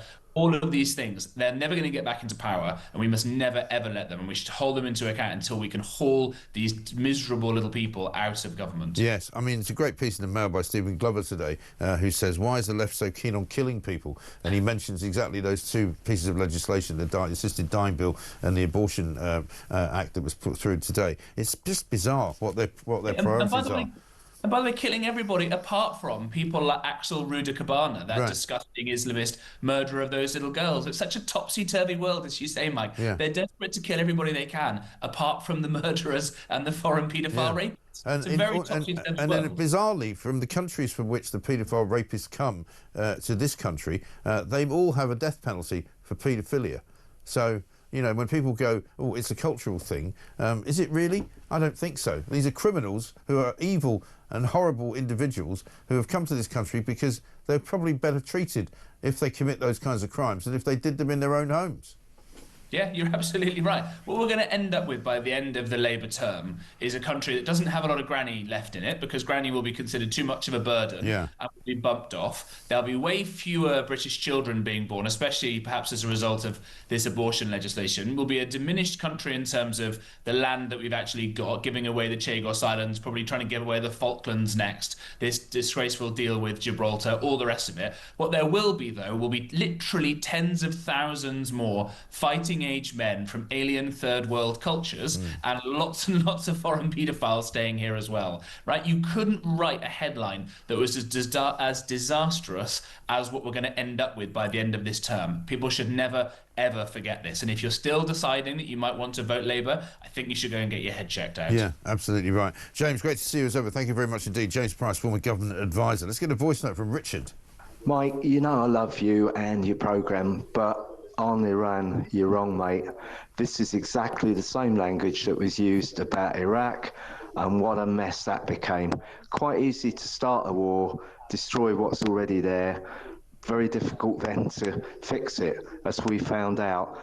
This will not end well, and as for the Attorney General, if you remember back, the Attorney General had to sign off on the Iraq war to make it legal for our forces to get involved. This is not going to end well, Mike. Best to steer well clear. If America wants to get involved, good luck to them. We need to keep out of it. Not worth a single British life for this. Cheers, mate. Love your programme still. Just have to disagree on this one. Richard, very fine. Very welcome to disagree. Nobody's suggesting there's a war with Iran. It's not going to happen.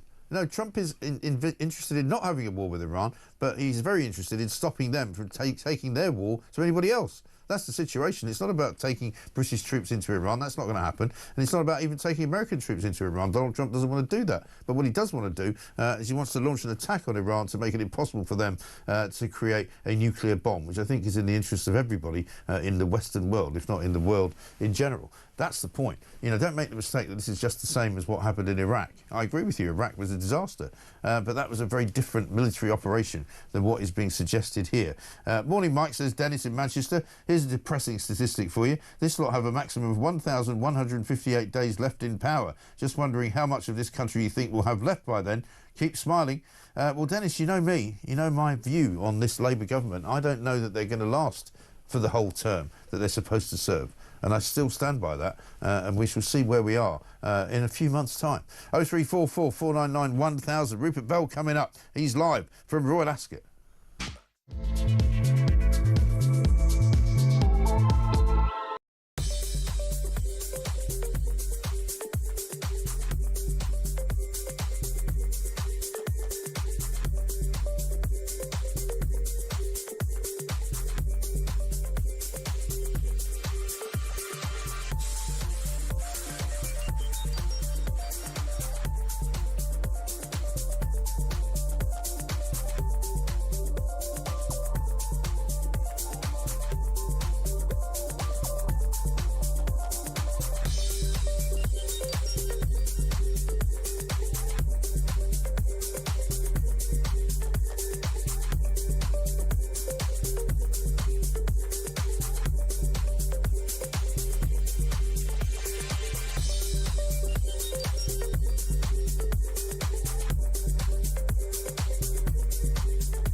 her to a GP. A GP sent her straight up to Blackburn Hospital and rang Blackburn Hospital. They put her straight on the other ICU unit and put her in an induced coma. And then every time I rung up, you know, she seemed to be like no better. She'd just come off one about 2 weeks early, so you were expecting the same, you know, that eventually she'll come round. And they said, "Oh, we're reducing her sedation," and I'm thinking, "Oh, they're bringing her round," because I don't know whether you know or not, they bring them round very, very slowly, because they bring them round too fast, it does a lot of damage. Absolutely.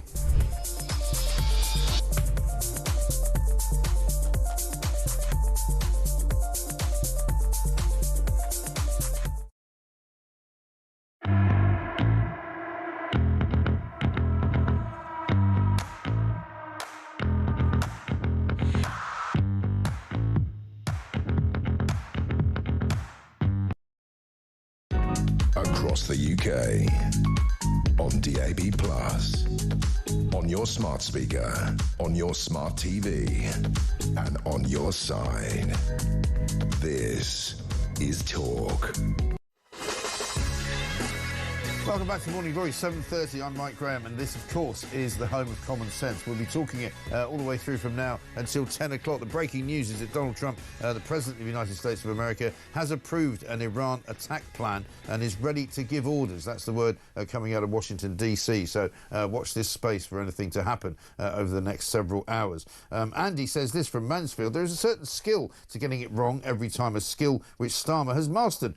If Trump does join attacks on Iran, I bet Starmer has already got his speech prepared as to how we helped in a major way. And the only reason we could do that is because they have fixed the economy. As you can tell, this government are wearing me down. Andy, I think they're wearing a lot of people down. Let's go down to Rupert Bell's neck of the woods, though. He's Talk's royal correspondent, of course. He's at Royal Ascot this week. Rupert, very good morning to you. Morning, Mike. Good to see you. Kate dropped out of Ascot yesterday, the Princess of Wales, as she sought to find the right balance. Was it more of a sort of a PR blunder, this, than anything else? Because it was announced, wasn't it, that she was going to ride in the carriage with her husband, William, and then suddenly it was withdrawn rather quickly.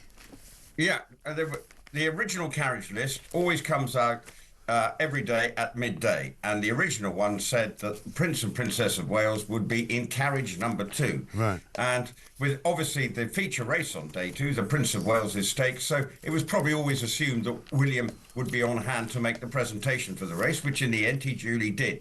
But at 12:18, and I was actually talking to somebody who does a lot of work on the royal procession and broadcasts it, suddenly someone burst up to him and said, "It's all changed." And that was 18 minutes later to say that the Princess of Wales is not coming.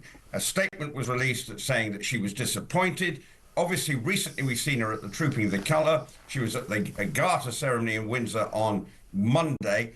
And obviously on Wednesday, she then says, for whatever reason, that she didn't feel up to being part of the royal procession.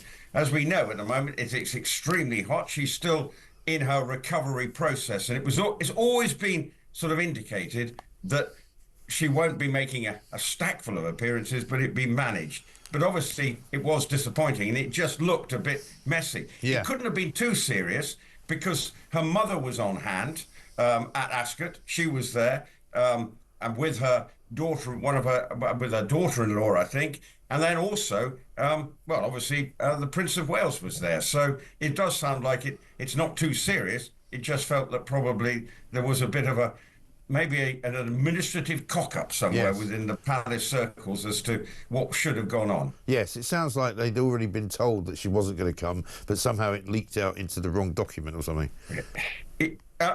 More than likely. Probably they always know. They got a pretty good indication at the start of the week when people might be coming as part of the royal procession. So the original plan might have been.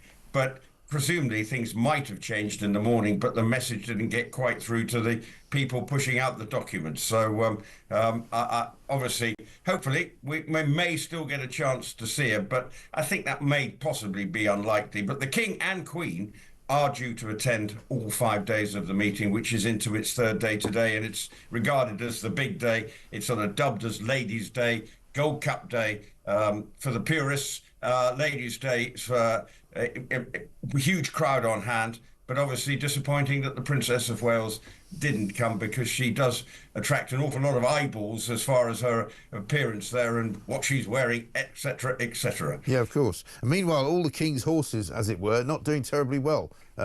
It's 0 for 2, as we say in the baseball parlance. Yeah, 2-0. Yeah, oh no, 0 for 2, exactly. Fortunately, Reaching High didn't run quite up to speed on the first day, and yesterday's one flattered to deceive. But you never.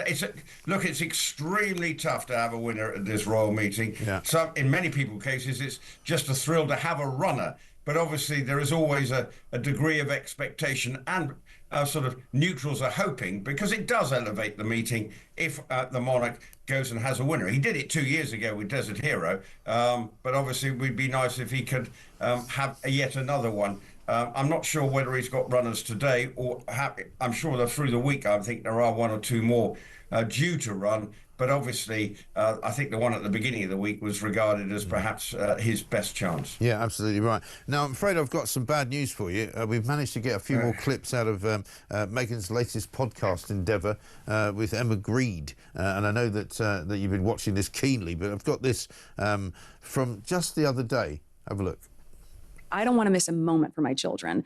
And I love that I can do drop off and pick up at school and do meetings in between and go to Disneyland for 2 days, as we just did, and, you know, volunteer to serve hot lunch at school or be the chaperone for the kindergarten field trip. So good. You're making. I am. love So you have packing to the lunchbox. You do? Yes, Oh, that's like. Stop it, Megan. No, you don't. Do you Yes, do? I it? do. Lisa, do you like make shapes and like make it look all beautiful? Is it a sprinkle situation? Are we putting? Sometimes. Oh my God. I love. My kids are all going to move into your house. No, stop. I think, but look, to your point, like that sounds ridiculous, but I love it. At the end of a long day, the kids are down to bed at like 7-ish. I can go downstairs, have a glass of wine. I'm doing their little lunch, but I find joy in it. Yeah. Yeah, I mean, parents up and down the country will be shaking their heads at that, won't they? Because obviously we've been doing it all wrong, Rupert, you know? You're supposed to be full of joy when you're making the lunches for your children.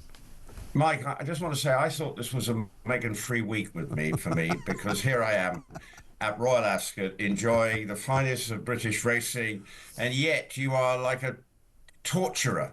You just make me have to listen to that first thing in the morning. Oh, man. I mean, there is so much within that podcast and things she's been saying lately that you just have to question. You know, she's saying that she was having helps out of the farmers, they have a farmers market stall. Yeah. Well, I'm sure we would have had PR pictures of her showing her selling produce in the local farmers market. I think we have to take a lot of what she says with a pinch of salt. Who doesn't want to spend all their time with their children? Why does she think she's the only mother? Well, that's your problem, not mine. But why does she think that she's the only mother in town? Yeah, That's I know. What I think. And also, why is she making such a big deal out of the things that ordinary men and women do all the time? Because it's what you do when you're a parent. You know, you take your kids to school, you pick them up again. You know, you actually make their lunch for them, put it in a box and hand it to them. You know, it's not anything special. But this is the point. She wants to make it seem that she's one of us. But actually, she just at times makes herself look stupid. Yeah. Because we don't need to hear about all this. We don't hear about the Prince and Princess of Wales, about how every day they may be doing the school run. Look, where they go to school, it's not a million miles from Ascot Racecourse, not a million miles from where they live, but we don't hear anything about it. It's slightly strange. It is. That there's constant need to be seen to be relevant. Yes. And that's what I think is exasperating a lot of people. And you just think every day she's got to sort of answer back at something, because people, don't necessarily see everything she's saying to be 100%. There's maybe a lot of exaggeration at times. Yes, I think that's a very, very generous way of putting it, Rupert. Very well played. Thank you very much indeed. And I apologise profusely for having to make you suffer through that this morning. Thank you very much indeed. Rupert Bell talks Royal Correspondent. You hear him on Talk Sport, of course, later on today with all the Royal Ascot coverage that you'll need. Let's get a voice note from Dean on Starmer. Hi, Mike. I heard Starmer's bringing out a rap song to try and connect with the common people. in southeast London, born and raised. Making tools is where my father spent most of his days. When a couple of reformers that were up to no good started making trouble in my neighbourhood. I got in one little election and my base got scared. And that's how I became the Prince of Despair. Great show, Mike. Keep it up. Very good, Dean. Thank you very much indeed. I thought you were going to do the pulp version of common people there, you know, with the working people. Just put it right in there. It works very well. Coming up, we're going to bring you the latest from the Middle East. Dan Pfefferman is going to join us live from Tel Aviv because, of course, Iran has been launching missile attacks on Israel this morning. Also, Donald Trump has approved an Iran attack plan and is ready to give orders. That's all coming next.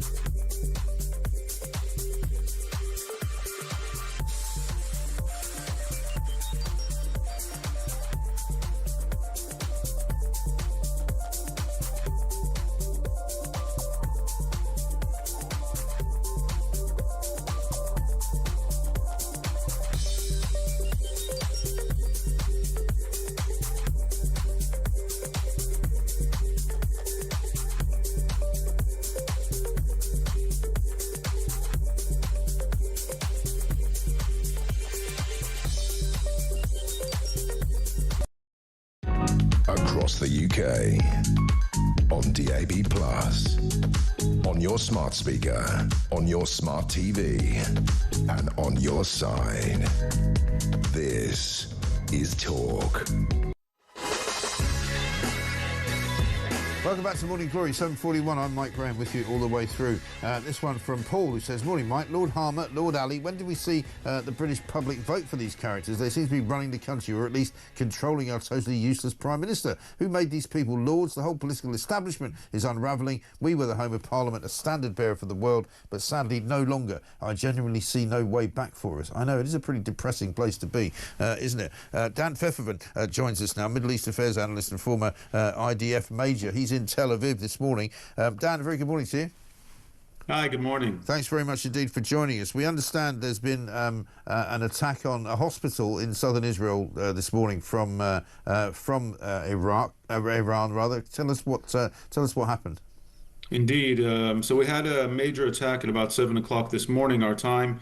Another one at midnight. So you know, every time you're running down to the bomb shelter, and it's quite an ordeal.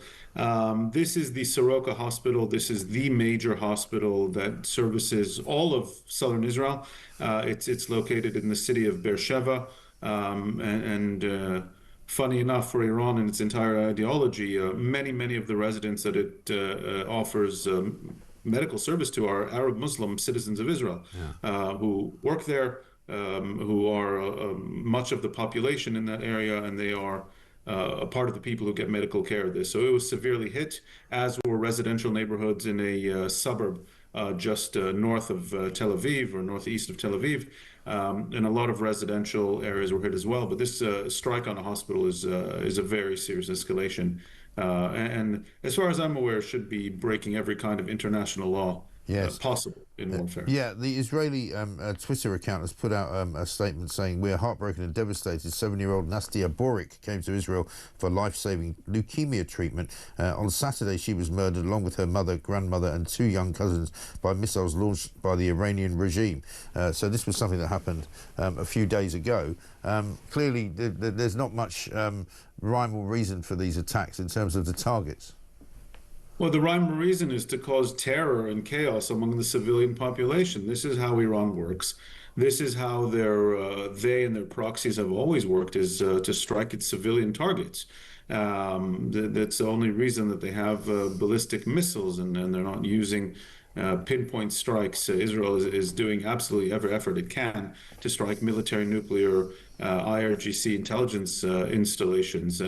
Have conducted hundreds and hundreds of airstrikes over the last 5 days, and there's a shockingly small amount of Iranian civilian casualties, and their aim is to cause as much damage to civilians, as much harm to civilians as possible. That's really been their MO. since the inception of the Islamic regime in 1979. Yeah, word is coming out of Washington this morning as well, Dan, that Trump has approved an attack plan for Iran and is ready to give orders. Are you hearing that? Absolutely, and we've been following the Trump administration and their kind of communications on this since the very beginning. Israel can do and is doing a massive amount of damage. Of course, whatever it is that Israel can do, the United States, the most powerful military in the world, can do 100-fold damage to Iran, to its regime, to the installations, and it can do something else that Israel can't do, and that's keep up a very long and sustained kind of attack. And so the United States, Israel too, by the way, would have been very happy to have found a diplomatic solution to this entire situation long before, except the Iranians have made it clear that they will never give up the right to enrich, that they never really gave up the right to keep striding forward to a nuclear weapon. And as you know, we the Jewish people here in Israel have learned to take our enemies quite seriously at their word. And so when the most dangerous regime in the world threatens to achieve, threatens your destruction time and again with massive parades in the streets, and then seeks to achieve the weapon, the most dangerous weapon in the world, we take those threats quite seriously. The United States offered for 60 days for Iran to come back to the negotiating table, and when it was clear that the Iranians were foot-dragging and really just trying to buy time, Israel launched this attack. This could be an actual threat by the United States. My sense is, you know, the United States in a way sort of unleashed the Israeli attack dog, the bad cop in the scenario, if you will. And this is maybe a last-ditch effort by the Americans to pressure Iran into fully capitulating on this nuclear program. Okay, Dan, good to talk to you. Thank you very much indeed. Dan Pfefferman, Middle East Affairs analyst, live in Tel Aviv, former IDF major as well. On the breaking news that we got this morning, that Donald Trump has indeed approved an Iran attack plan and is ready to give orders. That's what he says. We will await what develops over the course of the next few hours, maybe the next few days. Coming up, we're going to go live to College Green. Shadow Secretary of State for Energy is there, Andrew Bowie, and we'll be coming up with him after this.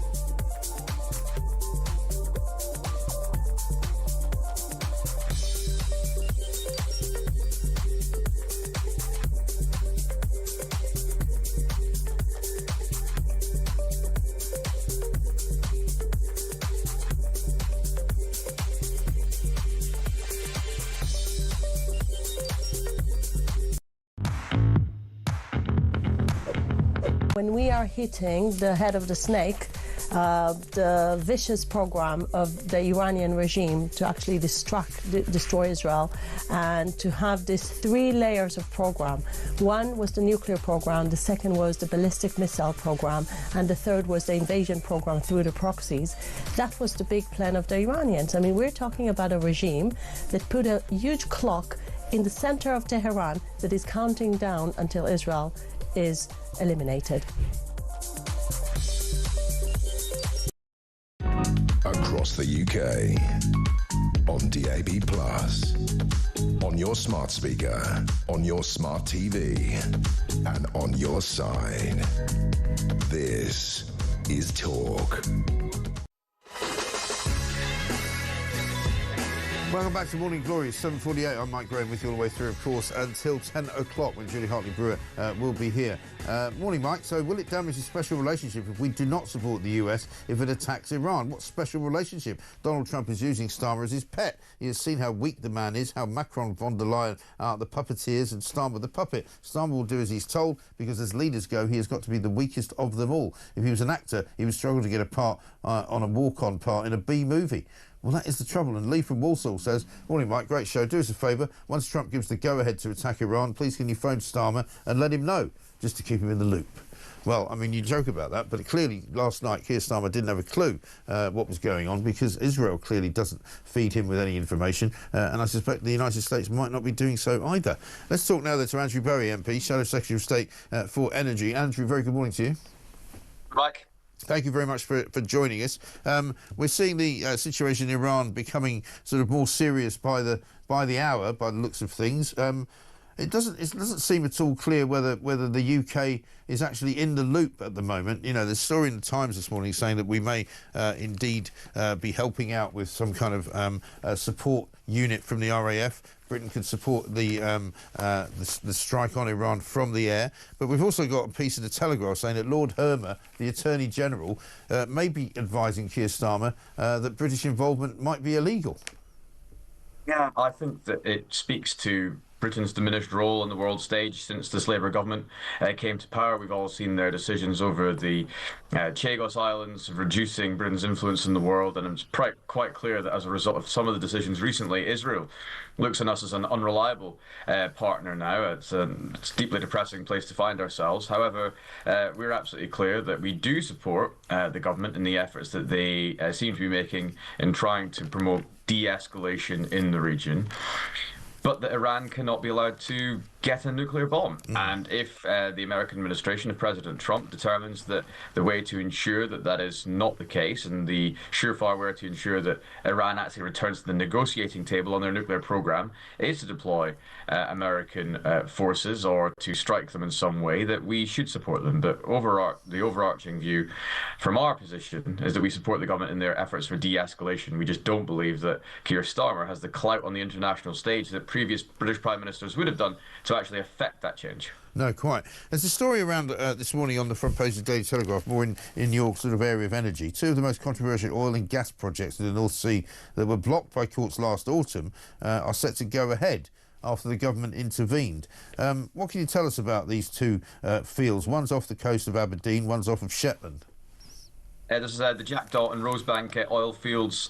They will provide millions of gallons of oil equivalent and gas into the UK. That's good for our energy security, it's good for bills, and it's good for jobs, and it's good for the economy. So it's nonsensical, frankly, for the government to not support or proceed with these fields, develop these fields. We issued the licenses as a government for these fields to proceed late in our time in office. The courts, as a result of a legal ruling elsewhere, determined that it had been granted illegally. We disagreed with that, and we would have fought that decision in the courts. Ed Miliband decided not to fight that decision in the courts, just acquiesced with the decision, and that's put us further back than we wanted to be in terms of developing these fields, which, for all the reasons I've just stated, need to be developed. So very much hope that we're about to see another U-turn from this government, Mike. This is one of, I've lost count of how many U-turns we've had from this government in the last few months, but this would be a welcome one for all the reasons I've set out. Well, it would be, but it's kind of totally out of kilter, is it not, with Ed Miliband's sort of view of the world. Ed Miliband seems to think that we should be heading for a summer where at some point or other we don't use any gas whatsoever from domestic sources to provide energy to the grid. He's trying to decarbonise the country faster than anybody wants to. He's trying to make sure that all homes that are built now have heat pumps in them rather than gas boilers. He's trying to push through this net zero agenda. He was one of the main beneficiaries of the spending review. So I don't understand how they've let this one go, really. And all of the above is actually adding to the cost of keeping the lights on and homes warm in this country, and indeed the cost of doing business. There's jobs being lost in Stoke and Luton and Grangemouth and Aberdeen as a direct...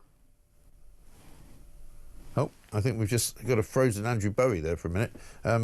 We'll see if we can get him back, just because he was in full flow there. Just wanted to hear the end of that sentence. Got a voice note instead. Check it out. Morning, Mike. Belinda here. Great show this morning. I just thought I'd call in because I've just sort of seen on the news, some of the news outlets, that Starmer's called a Cobra meeting with regard to the Iran issue. Why isn't he calling a Cobra meeting with regard to the safety of our borders? I don't get it. Is this like trying to act like the big boy with the big boys? I don't get it. Great show, Mike. Yeah, thank you very much, Belinda. Yes, well, I think that's right. He was attempting to have a Cobra meeting. I presume it's because the place is full of vipers, you know, but that's just another story off to the side. Let's get Andrew Bowie back. I think we have. Andrew, sorry, you were cut off mid-flight there. I was quite interested to hear the end of that sentence. Yeah. Go ahead. Yeah. No, I was just saying all of what Ed Miliband has been doing since he got into power, all these madcap plans for clean power 2030 or net zero by 2050, the decarbonisation of this country, the deindustrialisation of this country has seen jobs lost and bills go up. There are people who are now unemployed in Stoke, in Luton, in Grangemouth and in Aberdeen as a direct result of decisions that Ed Miliband is taking. So if he does proceed and approve the licences for Jackdaw and Rosebank, it will be a significant U-turn. It'll be something which we welcome. But yeah, it's completely out of kilter with everything else we've seen from this ideological eco-zealot that's in charge of our energy policy at the minute. Yeah. Meanwhile, I don't know if you've seen this story on page 23 of the Daily Mail today. He appointed a climate envoy by the name of Rachel Kite, who's apparently been in position since September of last year. According to details that were obtained on a Freedom of Information request, she's been flying around the world. She's clocked up more than 75,000 air miles since her appointment in September, costing taxpayers around about £40,000. Always business class, of course, the majority of the flights. She's gone to places like Baku, she's gone to Riyadh, Abu Dhabi, Dar es Salaam, New Delhi, Cape Town, Johannesburg, Washington, D.C. It's amazing, isn't it, how friendly these people are to the flights that they take, as long as they're taking them, but they don't want us to take any. Yeah, quite kite by name, kite by nature, flying all over the world. No, it's quite incredible. I mean, they claim to be, pushing an eco agenda, an agenda where they're pro the decarbonisation of this country and proceeding towards net zero. But what we see time and time again is around the world, people that claim to be championing a cleaner planet, flying to these international summits and conferences, the obscene sight of private jets flying into various COP conferences, for example, all around the world once every few years, adding exponentially to the amount of carbon being put up into the atmosphere. So I think if you're going to start, you'd start at home. And I think that within the Department for Energy Security and Net Zero, they really need to examine whether or not this is worth the cost, frankly, to the taxpayer, let alone the issue of the amount of carbon that's being pushed into the atmosphere. Well, that is the problem, isn't it? Meanwhile, Keir Starmer's sort of back in the country for the first time after being at the G7.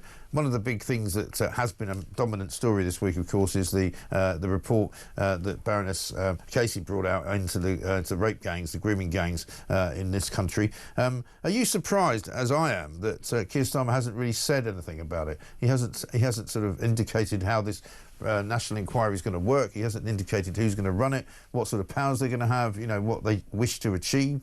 Aren't we sort of owed some kind of explanation? Totally. I mean, a long overdue national inquiry into this awful situation, some of the most heinous crimes that can be imagined committed by gangs and covered up purely to maintain community cohesion, community relations in areas.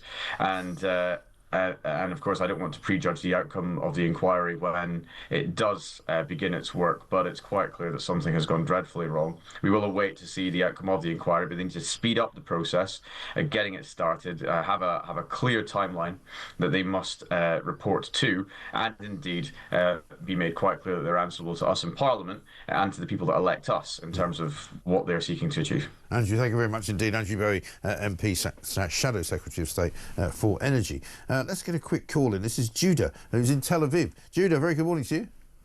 Good morning, Mike. Thanks very much for getting in touch. How are things there? It's very cagey. I mean, we were down in the shelter again this morning, and a couple of times last night. Okay. But more importantly, I just want to say I've been trying to reach out to the embassy here in the Foreign Office and had zero advice or help or return calls or anything. Right. So, I mean, there's not really a plan. There's no flights in and out of Israel at the moment, are there?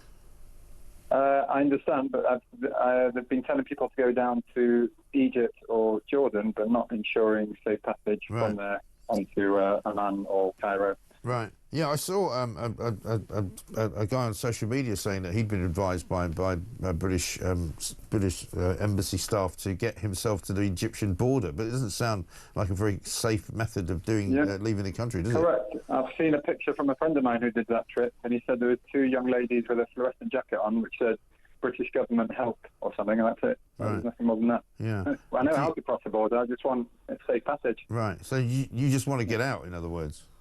I need to return home, yeah. I've got family back home. I've got work back home. Yeah. Were you just there on holiday? Were you seeing family? I went to a friend's wedding last Wednesday, and I was supposed to fly back Friday morning, and it was obviously cancelled. Right. So, I mean, it's a bit difficult, isn't it? So I mean, what are you going to do?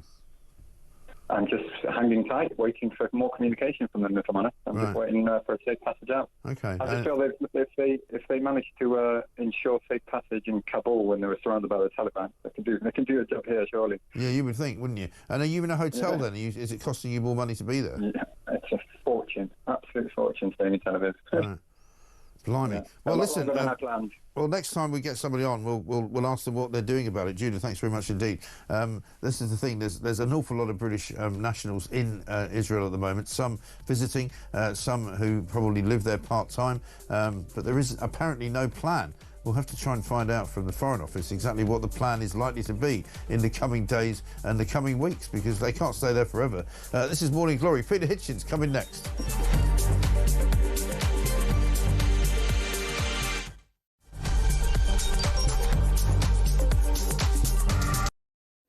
Good evening and welcome to Plank of the Week. It's the one show where you do not have to be worried about judgmental people, because we'll do all the judging for you. Let's just have a look at how Humphrey Useless is now spending his time. There goes your career, mate. Over there a bit is over towards where all the migrants come in. He's jumping there. There he goes. He goes over the bar. Hello, and lady. Unfortunately, it catches on his Johnson. If he's Plank of the Week, he's got a sizable tank. That's a whole different show. Plank of the Week, Fridays at 7 on Talk.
Hi, I'm Kevin O'Sullivan, and I've got a message for you. Welcome back to this blockbuster edition of What Just Happened. It really is a good one, I think. It's so funny that people keep calling me Meghan Markle, because it's Meghan Sass. Across the UK, on DAB+, on your smart speaker, on your smart TV, and on your side. This is Talk.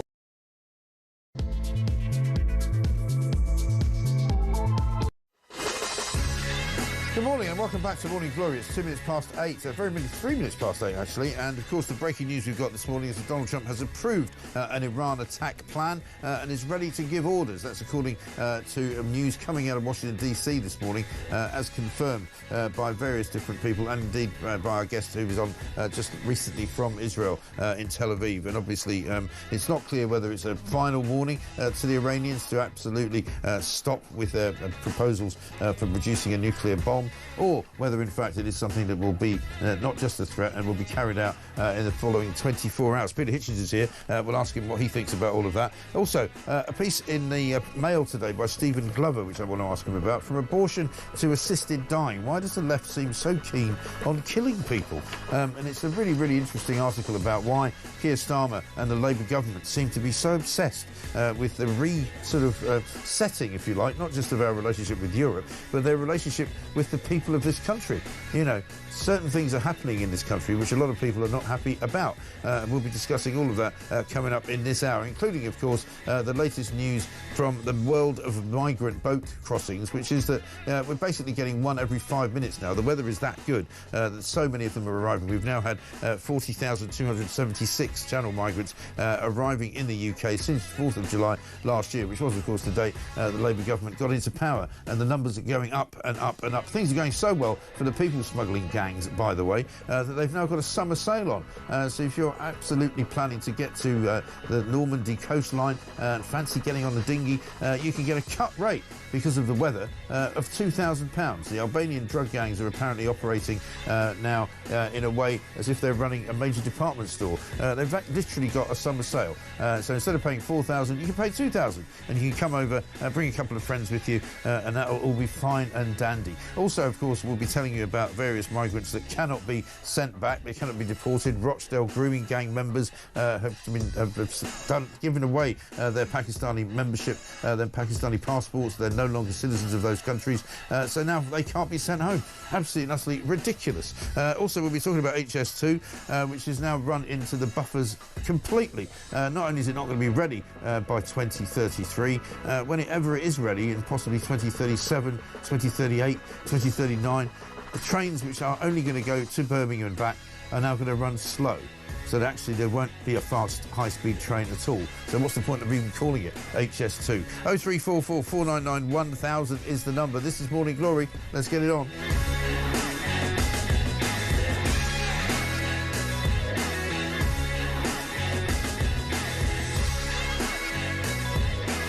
We had a caller just before the news there asking what the British government was planning to do to evacuate people from Israel who are there from this country, British citizens, of course. We've got this Foreign Office advice here, which I'm sure Judah may know. They basically say this is a fast-moving situation that poses significant risk. The situation has the potential to deteriorate further.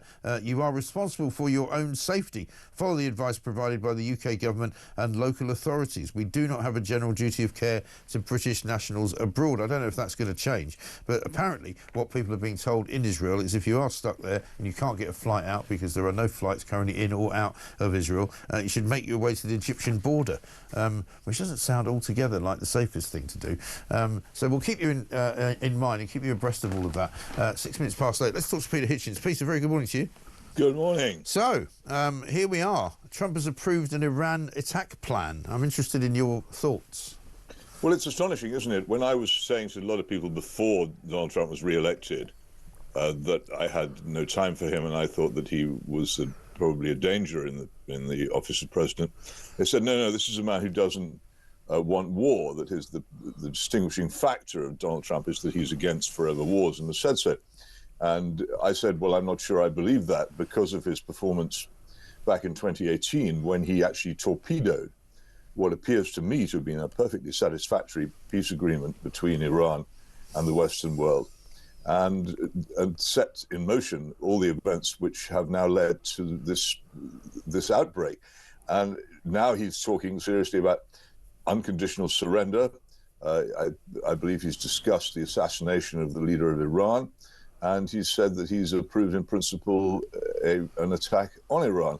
And here we are back again in the world of George W. Bush, in which the United States is immensely powerful militarily and is therefore prepared to undertake actions which can hugely unbalance the world. The problem is it may be very powerful militarily and have the biggest and best bombs in the world, but it's proved to be very poor at building new states after it's destroyed the ones that existed before. Yeah. One thing particularly of Iraq and also in Afghanistan, where all the efforts of the United States over many years were totally defeated by the Taliban.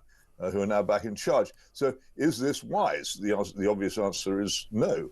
It's not wise. Is it possible this is a slightly different case, though, in the sense that a lot of people in Iran seem to want to have regime change themselves? They don't seem to be particularly happy living under the theocracy that they are living under. And so if they themselves, and I know this might sound very naive to you, but if they themselves want to have Pahlavi back, or they want to have an election of some kind, and they want to move away from the Revolutionary Guard and their sort of jackboots, is there not a chance that it's more dangerous to let them remain as they are? Well, it's some time since I've made the only visit to Iran I've ever been allowed to make. But one of the interesting things that I found there, talking to people, and I was able to talk very freely to a lot of people with many different opinions. And there's a huge amount of differing opinion, and there is almost a civil society in Iran. It's a much more advanced and open country than people think it is. Yeah. But the thing that they said over and over again was, well, we really can't stand this Hezbollah. That's how they tended to refer to their regime. But the one thing which would make us rally around them would be if we were attacked. And I think that's normal in most nations. An attack from outside causes people to rally around their government and their state in a way which they otherwise wouldn't. I think it's absolute nonsense to imagine that you can, on the basis of American or Israeli bombs, get rid of the current regime. Actually, the current regime has always enjoyed Western threats and hostility. It very much fears, and if you've time, I'll tell you why I think this. It very much fears a lessening of tension between Iran and the West, because that would weaken its claim to be the great guardian. A good friend of mine, the man who showed me around Iran when I went, Jason Razayan, was actually working there as the Washington Post correspondent, doing a very good job of explaining to the world that Iran wasn't quite as most people thought it was. And the response of the Iranian regime wasn't to say, oh, good, we're finally getting a fair shake in the Western press. They arrested him for spying, which, of course, was completely false, and threw him into Evin prison in solitary confinement for a long time. And eventually he had to be bargained out by John Kerry. They don't want, the mullahs and ayatollahs do not want friendly relations between Iran and the West. They relish hostility. It keeps them in power. It helps to make them, to justify their existence.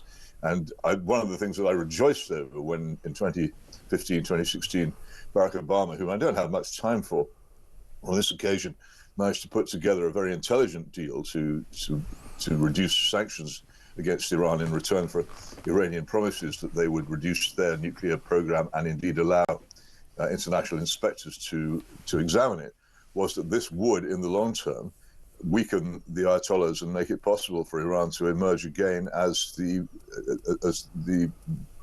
rather interesting and possibly friendly country which it actually ought to be.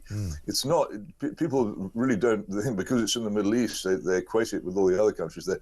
It absolutely isn't, and I used to urge people to go there to see for themselves how very different it was from the rest of that part of the world.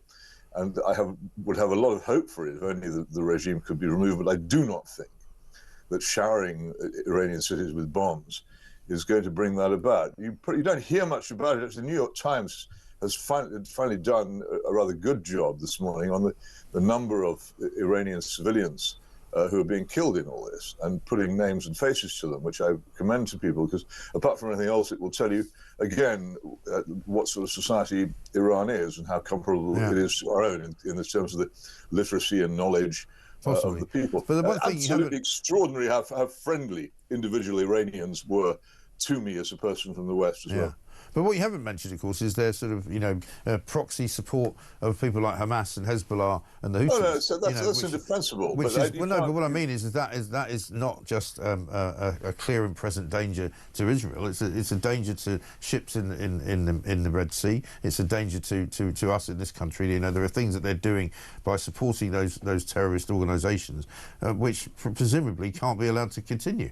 Well, is the wisest response to that to start what could be, I won't say a world war, but an extremely intense regional war? Nobody knows how bad this could get. But you perhaps remember 1973 and the Yom Kippur War when the Arab countries attacked Israel and did serious damage. And one of the results of that was a huge increase in the price of oil, which absolutely transformed the economy of the whole world and made life a lot grimmer and darker and poorer absolutely everybody. If the Iranian, let's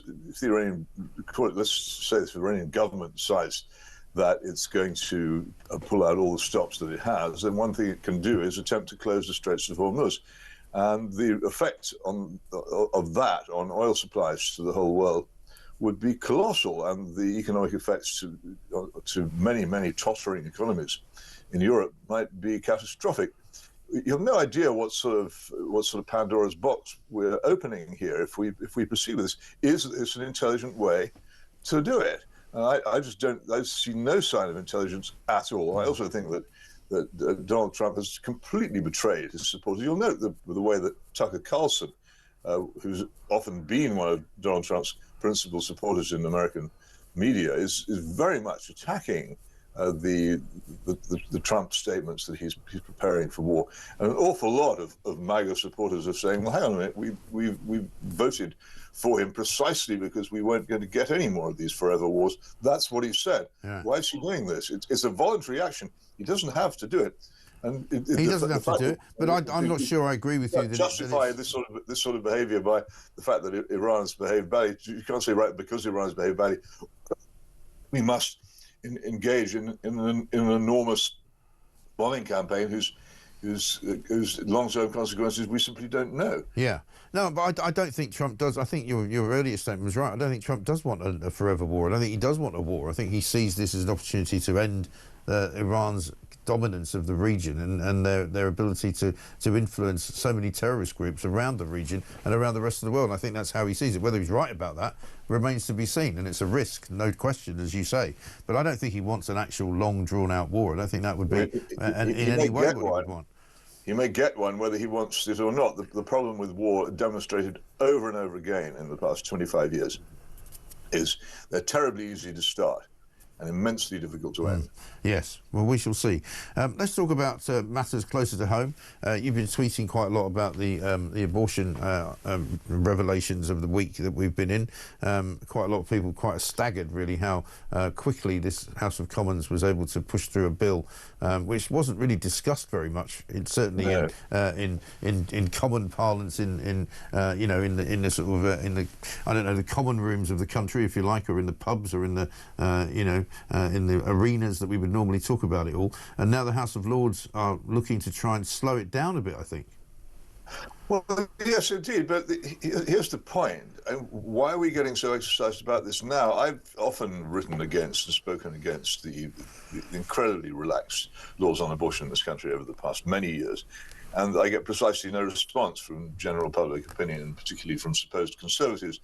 It's been almost 60 years since the 1967 Abortion Act, pushed through the House of Commons by David Steele with a lot of covert support from the then Labour government, came into being. And since then, there have been more than 10 million legal abortions in this country. That's 10 million people who can now be alive in our midst, aborted before they could be born. If you don't like abortion, and I frankly don't, and I think that there are very few circumstances in which it can be justified. I'm sympathetic to those who think there are none, but there are interesting cases which can be gone into. If you don't like it, then there's been a very long time to do something about it. The Parliament has never rode back an inch on that 67 Act.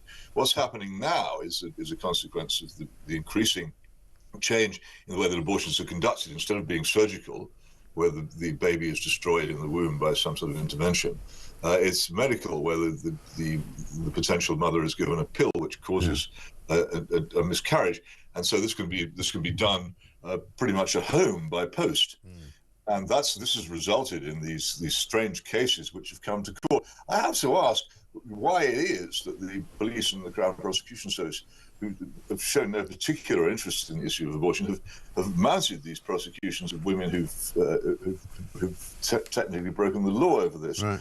It's almost as if someone was saying, "Okay, well, let's enforce the law and see how people like it." I don't know. You can't. But the other thing is that those who say, "Well, this change in the law is outrageous because it puts women in this very strange position of being able to, on their own, conduct, as it were, a self-abortion incredibly late without medical assistance." the result will be that a number of supporters of this measure also support licensing doctors to take part in this, and the law will be extended rather than watered down. There doesn't seem to me to be any great moral or political objection to abortion in this country's chattering classes or in its political classes, and quite why this has exploded as a big subject now. I'm glad that people are finally realizing what's going on, but why? What kept you? What took you so long? I think it's partly because people, generally speaking, whether they agree with the current laws or not, probably thought that they were pretty much doing a job that was okay, in the same way that... it wasn't. It's grotesque, the amount of abortion going on. Well, yeah, but what I'm saying goes up. It was what David Steele and his supporters claimed was this would be a rare thing, that it would just be there as an absolute backstop for those who were in deep trouble and had to be rescued. In fact, it's become virtually a method of contraception, and it's continued despite the fact that contraception is becoming enormously more available. And there's been introduction of the morning after pills, so-called. And yet, even despite that, the number of abortions go up year on year, and in many cases, no, sure, but your argument, that people who had them before. Yes, but Peter, your argument is about whether there's too much abortion as opposed to how the rules around it actually work. And I think the point about the reason why people are getting exercise now is because the rules have changed to such an extent that some of what appears to be now possible, which previously wasn't possible, is pretty grotesque. Well, I'm glad they're shocked. But what are they going to do about it? I mean, the thing is, since the Western world abandoned Christianity as its main guiding principle, and it was Christianity which put an end to particularly the Roman practice of exposing unwanted babies deliberately. Infanticide was more or less okay in the pre-Christian world.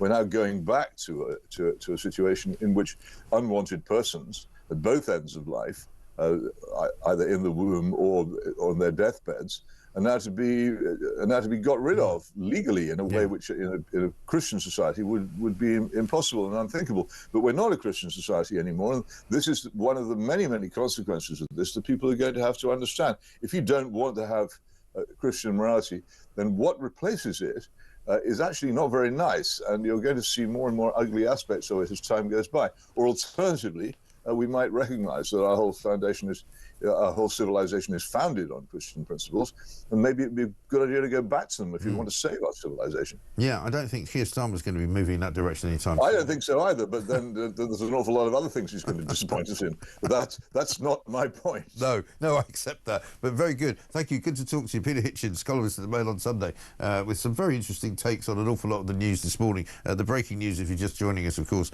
that Donald Trump has approved an Iran attack plan and is ready to give orders. That's some news coming out of Washington, D.C.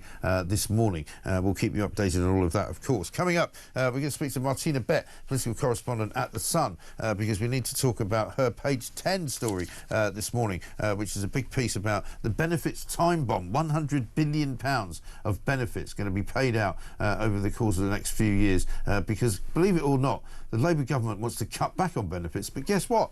More and more people are actually going to be claiming them. This is Talk.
And talking about the detail, suddenly Keir Starmer's gone, yep, let's do one then.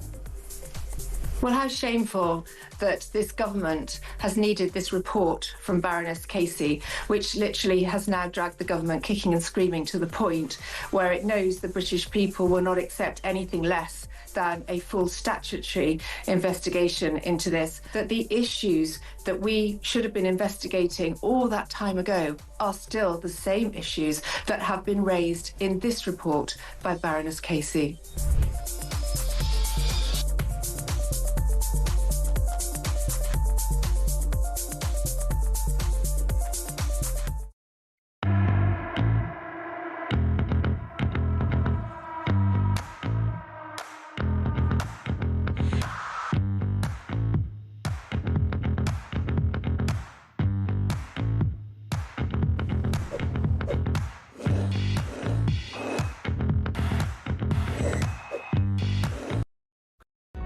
Across the UK, on DAB+, on your smart speaker, on your smart TV, and on your side. This is Talk. Welcome back to Morning Glory, 24 minutes past 8. I'm Mike Graham with you all the way through, of course, at the home of common sense until 10. We've got a voice note from Phil. So, Sir Keir Starmer calls a Cobra meeting. Sir Keir Starmer might as well call a pyjama party for the use it'll be.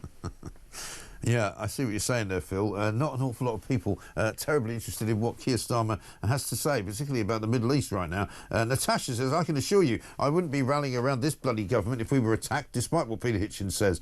And Alan in Merseyside says, my son's in Israel working. He's been trying to get home for a week with very little help from the British Embassy. The Americans are sending planes and boats in, according to the news last night. So why aren't we? Well, that's a very good question. We are still trying to get some more sense out of the Foreign Office, because the Foreign Office appear at the moment not to be treating this as anything other than, nothing to do with us, Gov. I mean, basically, their statement on their website says, you are responsible for your own personal safety. Follow the advice provided by the UK government and local authorities. Family members of staff at the British Embassy in Tel Aviv and the British Consulate in Jerusalem have been temporarily withdrawn as a precautionary measure. But otherwise, the advice apparently for people who are in Israel who want to get out is to make their way to the Egyptian border. Which, I mean, when the bombs are coming in and the missiles are flying around, I'm not sure that's the greatest piece of advice that anybody's ever given. So I'd be interested to hear from you if you know anyone who's out there, if you've got family out there. And we are trying to contact the Foreign Office and get a much more updated version of what people can do. If the Americans are flying planes in, then surely the Brits should be doing the same, shouldn't they? Because there's many people there just on holiday, you know. Mike Lee from Halifax says this: we should back Trump and finally take out the tyrannic regime. Back Trump and back Israel, or this will soon be on our doorstep. There is already an army of foreign nationals whose intentions and identities are unknown.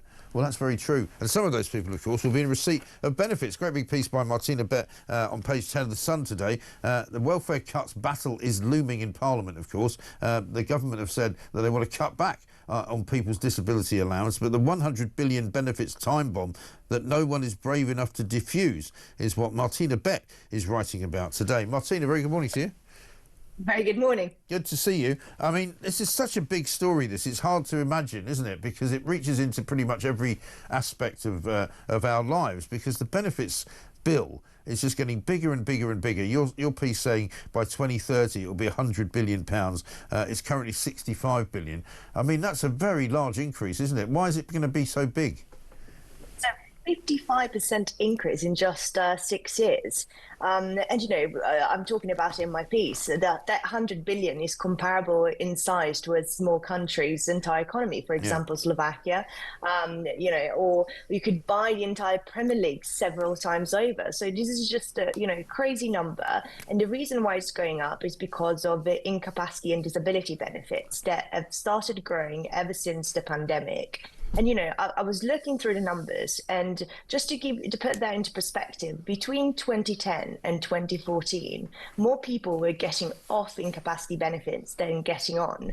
So the fact that this has risen so fast, it's a real scandal. And the fact that the state has allowed this to happen is also a real scandal, because if you look at other countries, it's very clear that the UK is an outlier because in countries like France or Germany, the numbers of people getting on incapacity and disability benefits is pretty much staying the same. Whereas here, we're seeing this astonishing rise. Right. I guess the question is, I don't know if you know the answer to this, is it easier now to get on these benefits than it used to be? Because in your piece, you say a number of new applications has shot up by 70% since 2018, with more than 1,000 new claims a day coming onto the Department of Work and Pensions desk, and the bill for PIP alone has ballooned from 12 billion in 2019 to more than 21 billion today. And it's likely to go up to more than that, 34 billion, which would almost be a 200% increase by the end of the decade. I mean, it's just extraordinary, isn't it? Absolutely crazy numbers, and as you're saying, what is driving this increase? And on one side you've got the lasting impacts of the COVID pandemic on physical health. But I think another thing that it's really starking is the fact that there's lots of young people, lots of teenagers actually. So the numbers came for the personal independence payments a couple of days ago. There's 3.7 million there on them. And what is fueling that rise is teenagers and young adults. And we know that young people that get on PIP are because they've got issues with their mental health. So there is a mental health crisis in this country, but there's also, I think we've got much more awareness of mental health issues in this country than other European countries. Is that a good thing? When people start, we've heard the Conservative Party talking about it and lots of other experts. The Labour Party didn't quite get to it, but are we over-medicalising, normal ups and downs of life that maybe don't need to be medicalised? So it's a really big question that I think the Labour Party needs to get a grip with. Of course. I mean, whenever we do this subject of benefits, you get a lot of people who say, the problem is that, I need my benefits for the disability that I have, and I'm in danger of having them taken away. And an awful lot of the problems in the business are that people who sort of know how to work the system are sometimes getting benefits perhaps that they shouldn't be getting, and sometimes people who do deserve them are having them taken away because it doesn't appear to be administrated very well. But yeah, that's the case I think that the Labour government is making as well, even though we know that the 5 billion cuts they want to do is just a drop in the ocean of what they should really be doing. But, they're saying that if we don't start stopping the rise, we know that what they're doing is not going to stop it. But if we don't stop it, it's just going to go over, it's just going to grow and grow. Another thing that I thought is quite interesting is the fact that there's lots of Labour MPs that actually, it really split the party in two, because there's lots of them that say this is not what the Labour government should be doing. But there are others that really understand that this is it's a really important issue for them to grapple before the next election, before other parties come in and say, well, we know what we're going to do. We know how we're going to stop this rise. Yeah, absolutely right. And so, I mean, they're calling it the sort of the crunch time now, because obviously the government are going to try and reduce the amount of money they're giving out. But in many ways, that's another smoke and mirrors job, isn't it? Because they're actually only going to not allow more claims to be made in the future. They're saying rather than allowing it to go up by 5 billion, they're just going to pretend that it's a cut of 5 billion, which isn't really, is it? Yeah, it's really not. And what is quite interesting is that I heard from government sources that actually the Labour government wanted to do something a bit more radical and introduce it in the spring statement. But of course, there were lots of leaks in the weeks prior to that. And they got quite scared. They realised maybe we'll lose this vote in Parliament, so they brought it forward and decided to water it down a little bit. And one government insider a couple of months told me, we bottled it. We had one shot at this. Yeah. And now we're not going to be able to do it because you need to have the political will from Labour MPs, and we're seeing them. They're already, just for these 5 billion cuts, they're threatening to vote it down. And I think the threat is quite serious. There's lots of government whips right now trying to convince them. There's lots of last-minute meetings saying, we're going to talk about the bill with you. But I think the threat of a very big Commons humiliation for the government is quite real. Yeah, absolutely right. Martina, it's going to be a fascinating battle. Thanks very much indeed. Great piece. Martina Bett, political correspondent, big piece on page 10 of the welfare battle that's looming in the court. Not in the courts yet, but it will probably be in the courts, because the problem is that the government needs to crack down on the welfare bill, but they just don't know how to do it. They were supposed to be getting tough on disability benefit, but of course they've been kind of watered down from that because of the backing of the backbenchers on the left wing of the party who say you can't do this. It's absolutely outrageous. This is not what we voted you in to do. This is not what we were voted in to do. So we'll bring you up to date with that as it happens. But we'll take your calls as well on the benefits situation, because you will all know someone who's on benefits who shouldn't be on them. Equally, you might know someone who's on benefits who's having them taken away, who really, really needs them. But we'll come up with that in a moment. Now it's time for this.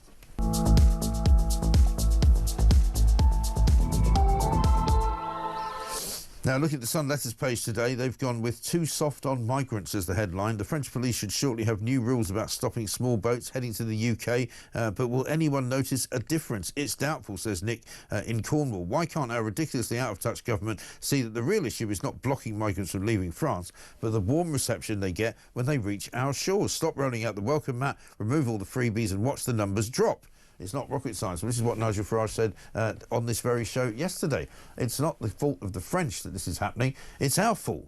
And here's one from Alex in Northumberland, who says, last week, the Sun told how French cops with riot shields pepper-sprayed migrants in waist-high water in France before retreating. Is that what Britain is paying France millions of pounds a year to do? Now we are told that Prime Minister Starmer and French Prime Minister Emmanuel Macron agree illegal migration has got worse. What a surprise. It's time Macron upped his game or gave us back our money. Well, I think they're saying, and so say all of us, really. I mean, if we're going to keep giving about 100 million pounds to 1 billion pounds, I should say, to the French, surely we should expect a bit more in return from them firing a few tear gas canisters and wading around in the water, not really doing very much. It's 8:34.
Across the UK, on DAB+, on your smart speaker, on your smart TV, and on your side.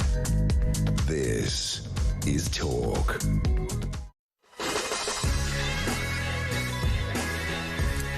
Welcome back to Morning Glory. It's 8:35. I'm Mike Graham with you all the way through, of course, until 10 o'clock. Lots of you getting in touch about all manner of stories this morning, about the refugee situation, about the hotels, about the houses, about the migrant boats, about the migrant sale that's going on. Don't forget, if you want to cross the channel this week, there's a sale going on. The Albanian crime gangs have actually said, we'll only charge you 2,000 quid instead of 4,000. Absolutely ridiculous. The breaking news, of course, is that Trump has approved an Iran attack plan and is ready to give orders. Let's get a voice note from Phil. Good morning, Mike. Phil from Hertfordshire. Mike, obviously Donald Trump and the Americans are not going to tell Britain what's going on because they view us, quite rightly, in my opinion, as a security risk because of our stance on immigration or lack of a stance. So it's quite right that Starmer is not included in the loop. He is not privy to information. And he needs to wake up and realise this. Not only is he disliked by his own people in a country, I think like influential, important leaders around the world possibly have the same opinion. It is unfortunate, isn't it? It is actually pretty shameful that we have reached that low point as this country, as Britain, that Britain actually is not really very relevant to much of what is going on around the world. Martin says this from County Durham: why doesn't Britain become a neutral country, as we're not a superpower anymore? Our leaders are all lawyers and liars. Yeah, I mean, I don't know about neutral, but certainly being on the side of what's right would be good, wouldn't it? Let's talk to Austin Williams, director of the Future Cities Project, because a story came out just late yesterday saying 1 in 5 academics on both sides of the political spectrum do not feel free to teach controversial topics. According to a survey, England's higher education watchdog has issued guidance on how institutions can protect freedom of speech. But depending on who and which side of the argument you're on, freedom of speech is a many-splendid thing, or it's a dangerous thing. Austin, a very good morning to you. Oh, Mike. Yeah, very well indeed. This kind of feeds into a sense that the world has gone a bit mad, hasn't it? I mean, you've got people in government who don't seem to know what free speech means. You've got people basically in higher education, places of learning, where the definition of free speech seems to have changed as well. Yeah, I mean, obviously part of the problem is that this idea of free speech and this what we might call a victory, where now free speech is now meant to be permissible after August the 1st. Yeah. In July it's still dubious, but in August we now have free speech. Is the idea that it's been protected because of some kind of legal technicality? Do you know what I mean? That effectively that the European courts, the human rights watchers have now decided that it's important that universities protect freedom of speech, whereas in fact for most of us in the industry, we've always kind of thought it was an important aspect. But I mean, the way it works, I think what you're saying there is that it's actually a cultural problem. Yeah. It's not like as if you can just wish this into existence, because it's been around for so long that there are activists now as researchers, there are activists as lecturers who are promoting a certain kind of political position, and therefore to really can roll back on that will be a bit more difficult than maybe we understand or we expect. So that's part of the problem. You know, if you are, there's rounds of what they call research excellence frameworks, ironically, research excellence, and effectively you tend to find that, you know, you will get a better score if you are researching something which is politically influential, or if it raises money. And obviously, if you are researching the community spirits of Israeli settlers, that's not going to get you very far. You know, if you're researching the dangers of sustainability, you're not going to really get the money. So it's a self-fulfilling problem, which I think we need to kind of intervene in a little bit more actively than yes. Well, I remember hearing about this for the first time up in Scotland when Nicola Sturgeon was still in charge of the SNP government, and it started to become clear that if you were a lecturer at any kind of university or a researcher at any kind of university in Scotland, you would not get any kind of grant unless it was a sort of politically correct one. Like, for example, if you said, you know, independence is a very dangerous premise, and here's why, you wouldn't get any money for that. And so, you know, it's become politicised, I suppose, is what I was saying earlier. And free speech means something different to everybody who tries to practice it.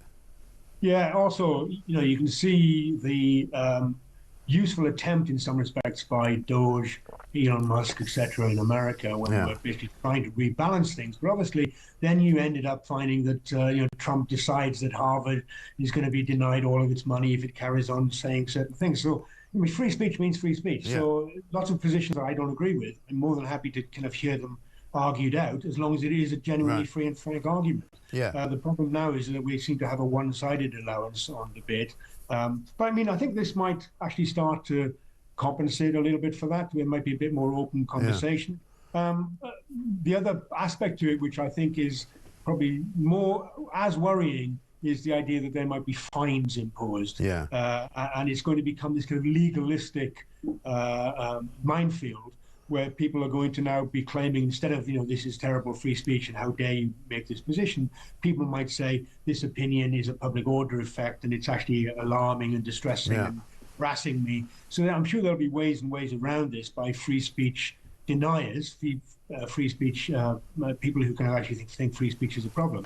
But you know, we have to be open to that. We have to be, you know, a bit more robust. And you know, lecturers, let's be frank, lecturers have a reasonably luxury life compared to steel workers or whatever it might be. So it's not as if we're kind of really being harangued left, right, and centre. But we need to be a little bit more robust in our interpretation of this and our influence on it, and actually start to challenge it a bit more rather than going quietly. Yeah, sure. But also you've got the problem of sort of the harassment that you mentioned there, you know, particularly when it comes to the Palestine-Israel conversation, you know, and you know, you've got universities that wanted to crack down on overly, shall we say, enthusiastic demonstrators who want to try and stop people from entering buildings, or want to try and stop people from organising events, or want to try and stop people from speaking their particular, point of view.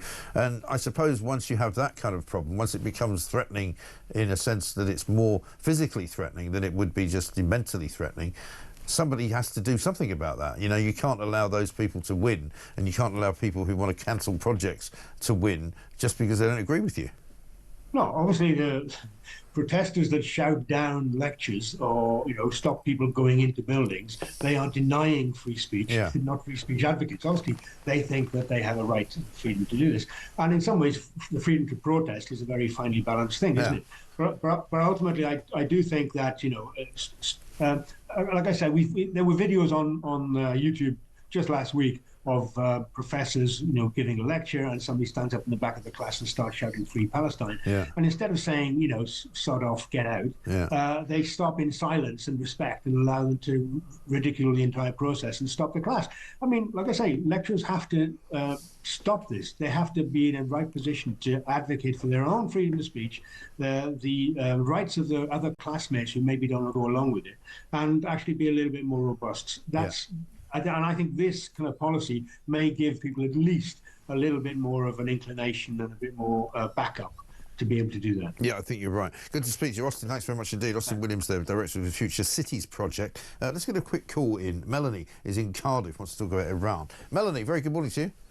Hi, Borodar, Mike. How are you? Borodar, very nice to see you. What can I do for you?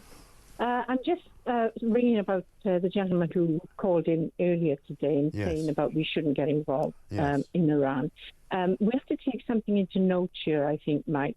Firstly, the other countries that we, in the Middle East, that we invaded or got involved with, rather, I understand those people didn't want to change from their Islamic roots. The Iranians want nothing more, I'm talking about the Iranian people, want nothing more than to get rid of this terrible regime that's in charge of them. We have to remember that, because they were a wonderful country in the 70s. Yes. It was beautiful. I know Iranians who lived there then, and they want that back. They were friends with Israel. They were friends with the West. It's only when this regime came in that all changed. Yeah. And the Iranian people wanted back to that way. Yes. Can I also say, Mike, as well, my heart is breaking over this bill to kill babies. I know. At birth. My heart is broken. It's awful, isn't it? And it's so unnecessary. I mean, it's a bit like the assisted dying bill. I feel like we don't need legislation to say these things. We don't. No. The rules as they existed, I think, were perfectly good. Oh, I honestly can't even. No, I know. It's not. You can't really contemplate it. So much. I know. I know, and Melanie. the thing is, Mike, this is going to be used now for sex, because there are certain ethnicities who don't want girls, only want boys. It's good. I'm sorry to say it, but there will be ritualistic killings as well that will go on. Sounds awful. Just sounds awful. Doesn't bear thinking about. Melanie, thank you. You raised a very good point there. Several very good points. Melanie there in Cardiff. Francis is in Israel. Hi, Mike. This is Francis. Originally from St Albans, but stuck in Rishon LeZion. Was meant to be here for a 4-day trip, and unfortunately still here now. Feel that the government haven't given any help or any guidance at all. To me, I feel lost and alone, even though we're family. Be told to go to the Egyptian border, 60 years old on your own, doesn't feel the safest route out of Israel.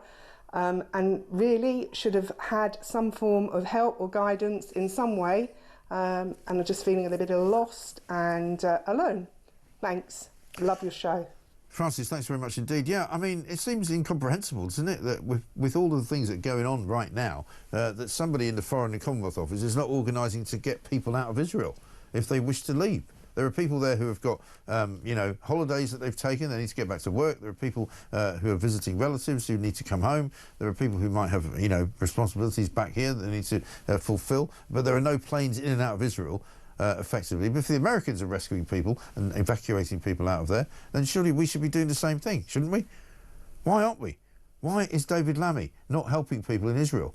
That's a question you'd have to ask, and you'd have to wonder if it's anything based on the way he said things about Israel in the past, that he doesn't want to help them. It's 8:47.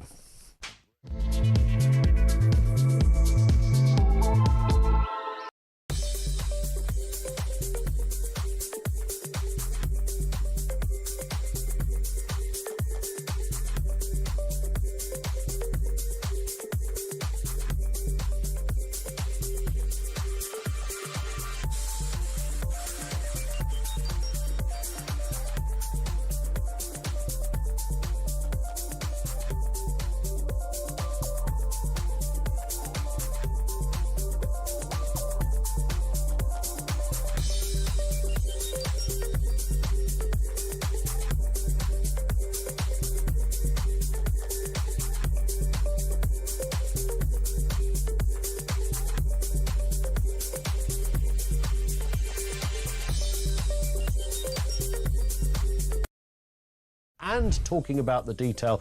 Suddenly, Keir Starmer's gone, yep, let's do one then.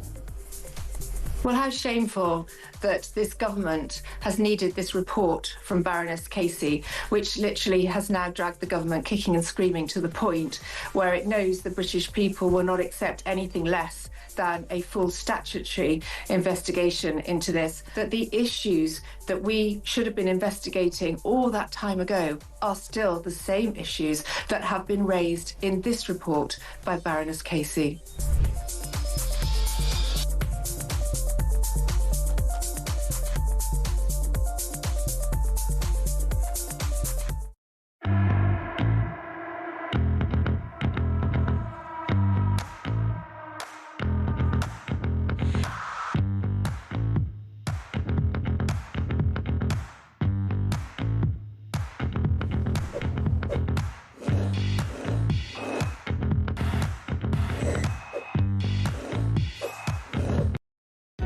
Across the UK, on DAB+, on your smart speaker, on your smart TV, and on your side.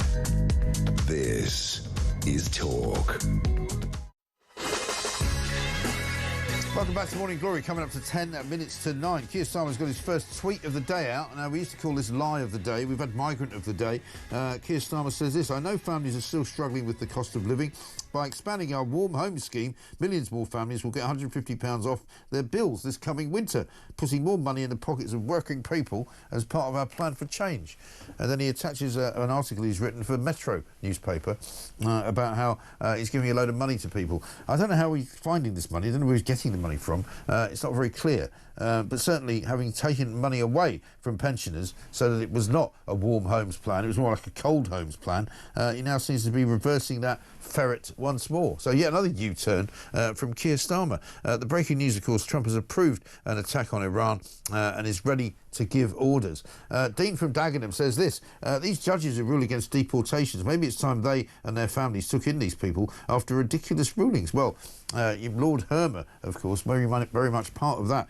Morning, Mike. Who the F is this Hermer? Who the hell gave him a voice on behalf of us? Get rid of the idiots in Iran and then get rid of the idiots here, starting with Hermer, says James. Yeah, let's get a phone call in with Ian, who wants to talk about Peter Hitchens. Ian, very good morning. Mike, I'll tell you something. Normally, I would always agree with Peter Hitchens. Yeah. But today, I think he just sort of made himself look an idiot with saying that he's worried more about the price of a litre of oil than 7 to 8 million people in Israel. Yeah. That if they got attacked by a nuclear bomb, it just doesn't seem. It's not just on Israel. Yes, I've got my reasons for that, but it's the whole of the world have been looking.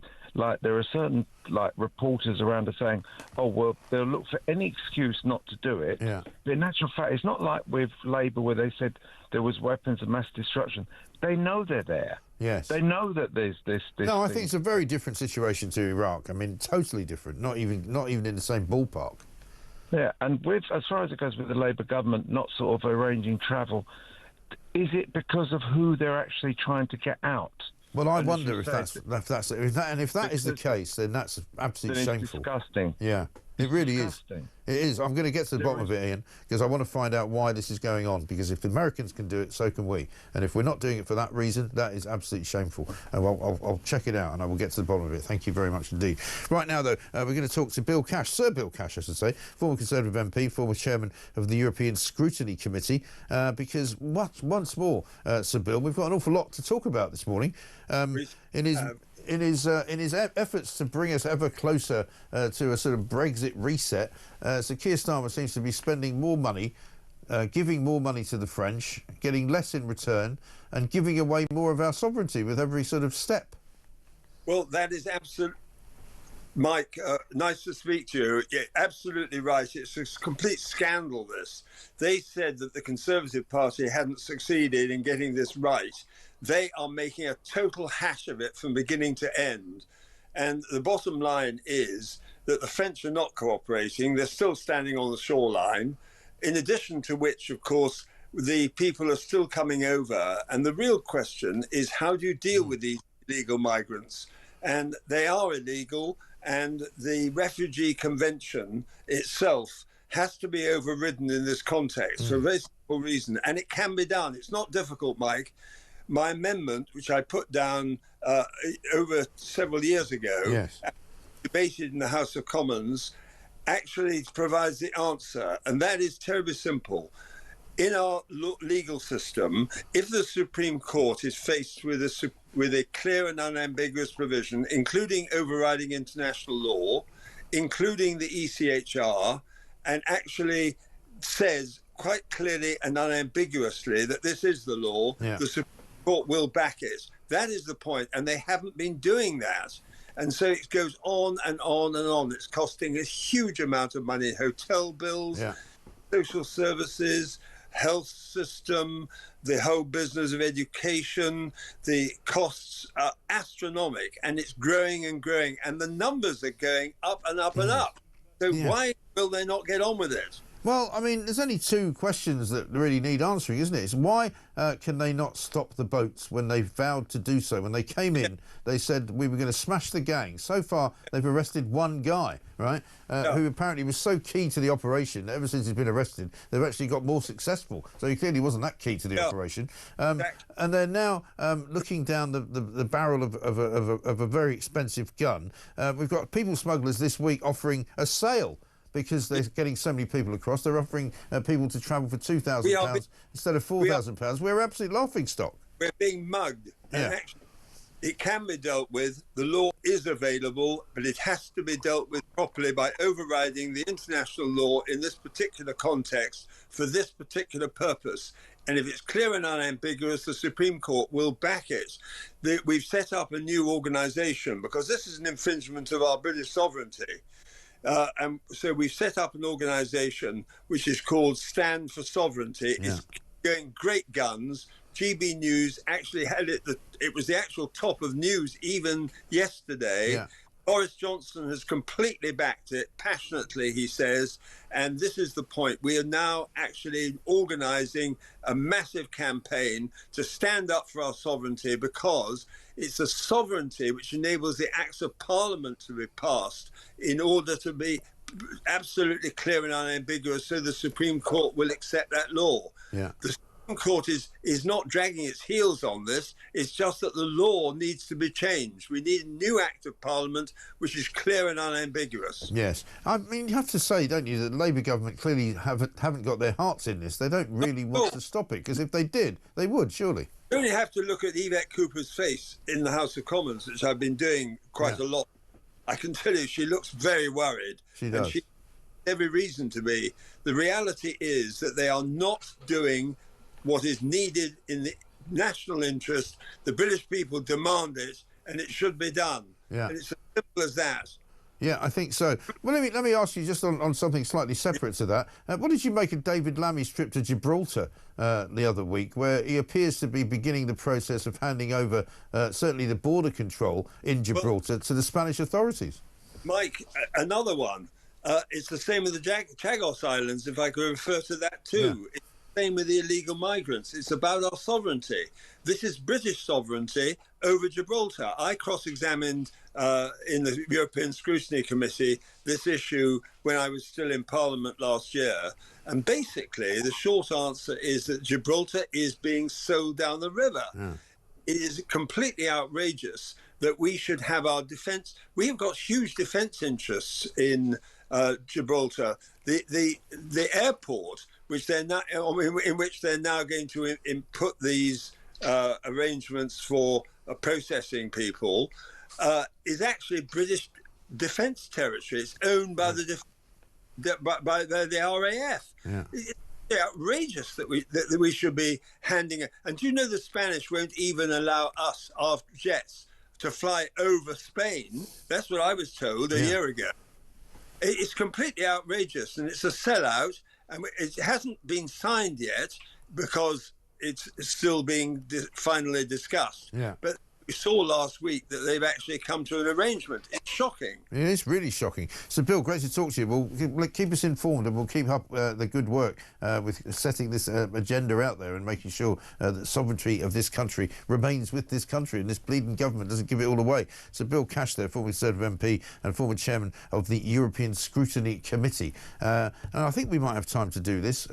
This happened in the G7 when Keir Starmer wanted to go and meet the South Korean president, Lee Jae-myung.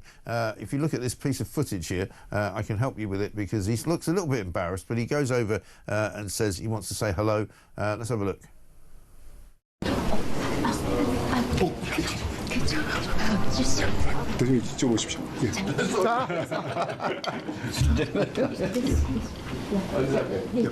Okay.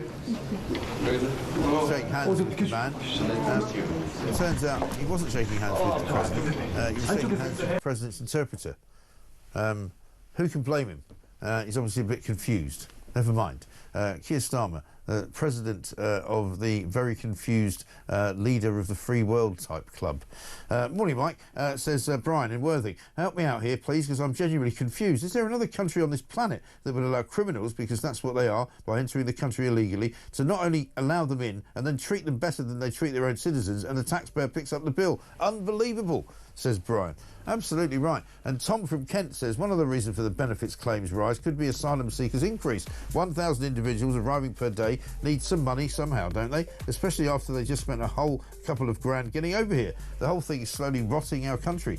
Well, I mean, some of the benefits payments are certainly going to asylum seekers and people who have come here illegally on small boats and people who have come here legally as well. But the big increase, of course, in the Home Office payments is nothing to do with the benefits bill that's coming out of the Work and Pensions Department. That's another separate £1 billion bill. So we'll talk about more of that coming up. Esther McVeigh, Zia Yusuf in the next hour. It's all talk.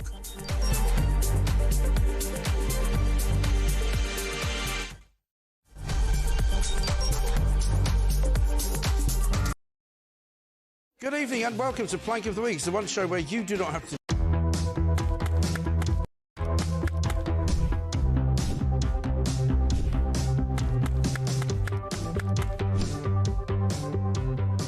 Is it transphobic to say only women have a cervix? Well, it is something that shouldn't be said. It is not right. A woman is an adult female, and the court has made that absolutely clear. I actually welcome the judgment because I think it gives real clarity. It allows those that have got to draw up guidance to be really clear about what that guidance should say.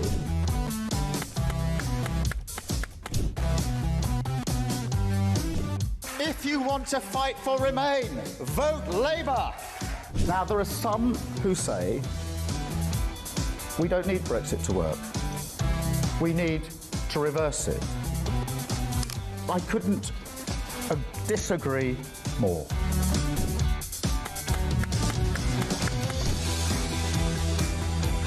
Day after day, there are new allegations of sleaze, of favours, of privileged access. And it's all very well the Prime Minister saying, well, say now, well, I'm paying for it. You've decided to repay £6,000 worth of gifts.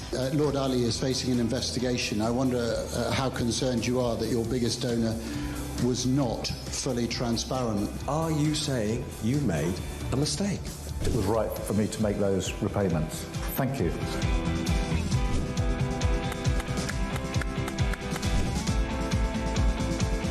Of course, I wouldn't want Donald Trump round for dinner, but don't underestimate the danger to the world if Trump is re-elected this time around. I'm anti-Trump.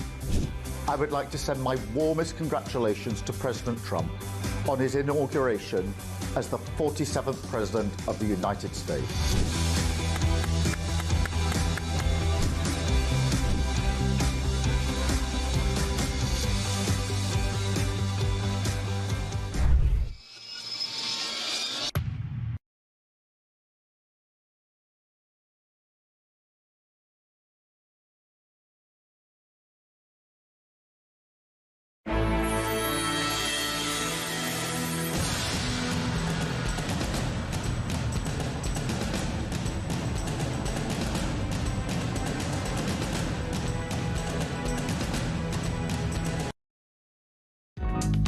across the UK.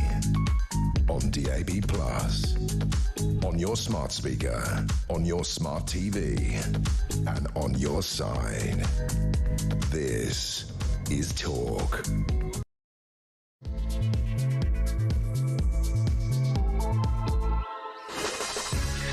Welcome back to Morning Glory. Coming up to 3 minutes past 9. I'm Mike Graham with you all the way through until 10 o'clock. Of course, it is the home of common sense. I'm not quite sure where the last 3 hours went, but we've been talking about a great many things, including the breaking news that basically Donald Trump, the President of the United States of America, has approved an attack plan on Iran, and is ready to give orders.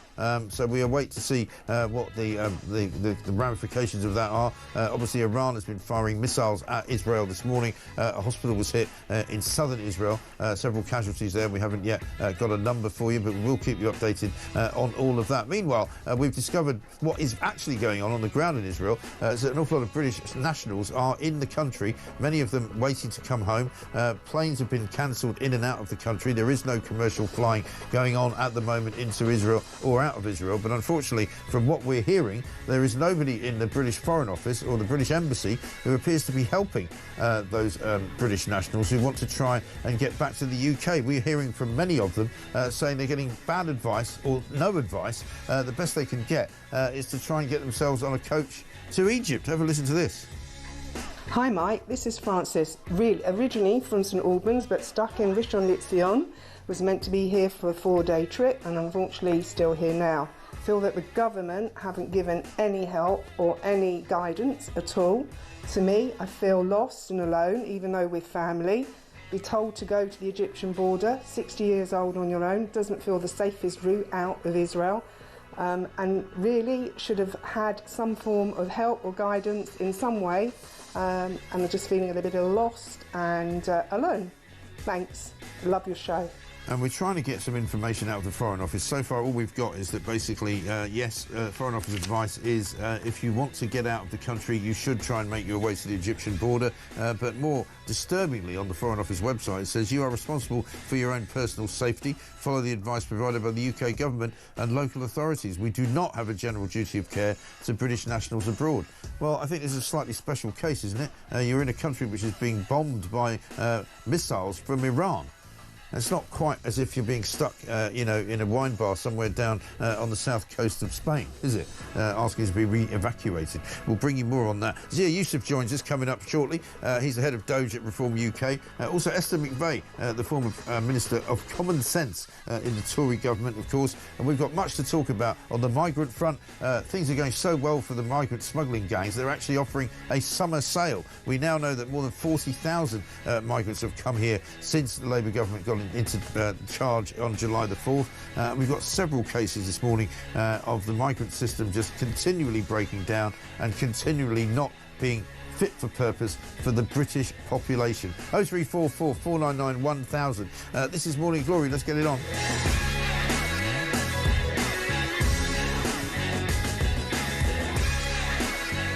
The big story this week, of course, has been the publication of Baroness Casey's report on the grooming gangs, on the rape gangs. This morning, the story that's on the front page of the Daily Telegraph is this. Pakistan is refusing to take back the ringleaders of the Rochdale grooming scandal after they renounced their citizenship. These are people who had joint citizenship with Pakistan and indeed with the UK. Adil Khan and Kiri Abdul Rauf, two people who should be deported from this country, two of the worst grooming offenders that this country has ever seen. They lost appeals against deportation in 2018, but they remain in Britain because it apparently is not possible to deport them due to them not having Pakistani citizenship. Let's talk to Zia Youssef right now, head of Doge at Reform UK. Zia, very good morning to you.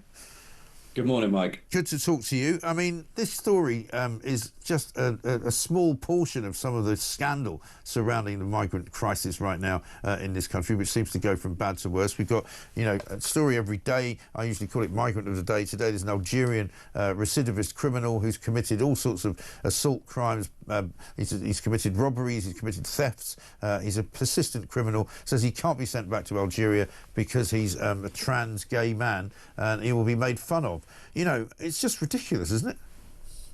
Well, these are all abominable stories. And sadly, Mike, I think we're all getting quite desensitized to them. Any one of these stories it should be front page news, should be a source of great shame for the cronies that occupy the Palace of Westminster. And yet now we see these so many times. In fact, frankly, half the time, people assume they're parody. I sometimes talk to friends. Have you heard about this one? I genuinely thought that was a joke. Yeah. I genuinely thought about the Kenyan convicted rapist, multiple convicted rapist, who was not deported because a judge said he might have a tough time back in Kenya due to his alcoholism. People thought that was a joke. Yeah. But sadly, the joke currently is on the British people. They're the butt of the joke because we have awful politicians. I mean, that case you just exemplified, that was a deportation that should have happened in 2018. 2018, 7 years on, he remains on the shores. And remember, it was the Tories in power then. And look, you can blame judges all you want. I've got a strong view on this. You know, we can talk about activist judges, but I put blame squarely on the people who make the laws. Yeah. Because if you make the laws correctly, then even the most activist judge in the world, I mean, the law should be immune to even the most activist judge in the world, because in the end it would have to be appealed and it would get done. We have to leave the European Convention on Human Rights. How, you know, that still has not happened. One of the reasons is because half the so-called Conservative Party are Lib Dems that would never countenance it, so that's never going to happen under the Tories. Labour are in love with it. They love the idea of ceding sovereign territory, ceding sovereign judicial decision-making. They love all of that stuff. They love the idea of foreign courts telling us what to do, just exactly, you know, they were willing to basically take the words, a rubbish and largely pointless verdict from an international court in order to cede our territory, sovereign territory in Chagos, and lease it back for the cost of £30 billion. And ultimately, not only do we need to leave the ECHR, Mike, and we've done quite a lot of work on this now already, even that's not going to be enough, actually. We're going to need, the only reason a lot of these judges point to the ECHR is because it's the lowest hanging fruit, which they like to keep people here. There's also these international treaties, which a reform government will disapply specific provisions within those international treaties, like the 1951 Refugees Treaty, etc. You know, treaties that sound great, but frankly, from a totally bygone era. We have to disapply these under UK law so we can start deporting, frankly, not just the people, the foreign criminals languishing in our jails, or indeed because of a lack of prison space still wandering around terrorising people in this country, but frankly, everyone who is here illegally. Exactly right, because we now learn that the small boat migrant crossings, which are not small anymore, let's face it, are happening pretty much every 5 minutes in this last week. There's been a record number coming. I think it's 2,000 in the last few days alone, 40,276 in total since the 4th of July last year, since Labour got in. It's going to hit 50,000. It's probably going to hit 60,000. It could well hit 70,000 by the time this year is over. Our borders are being overrun on a daily basis, as those pictures on your screens exemplify.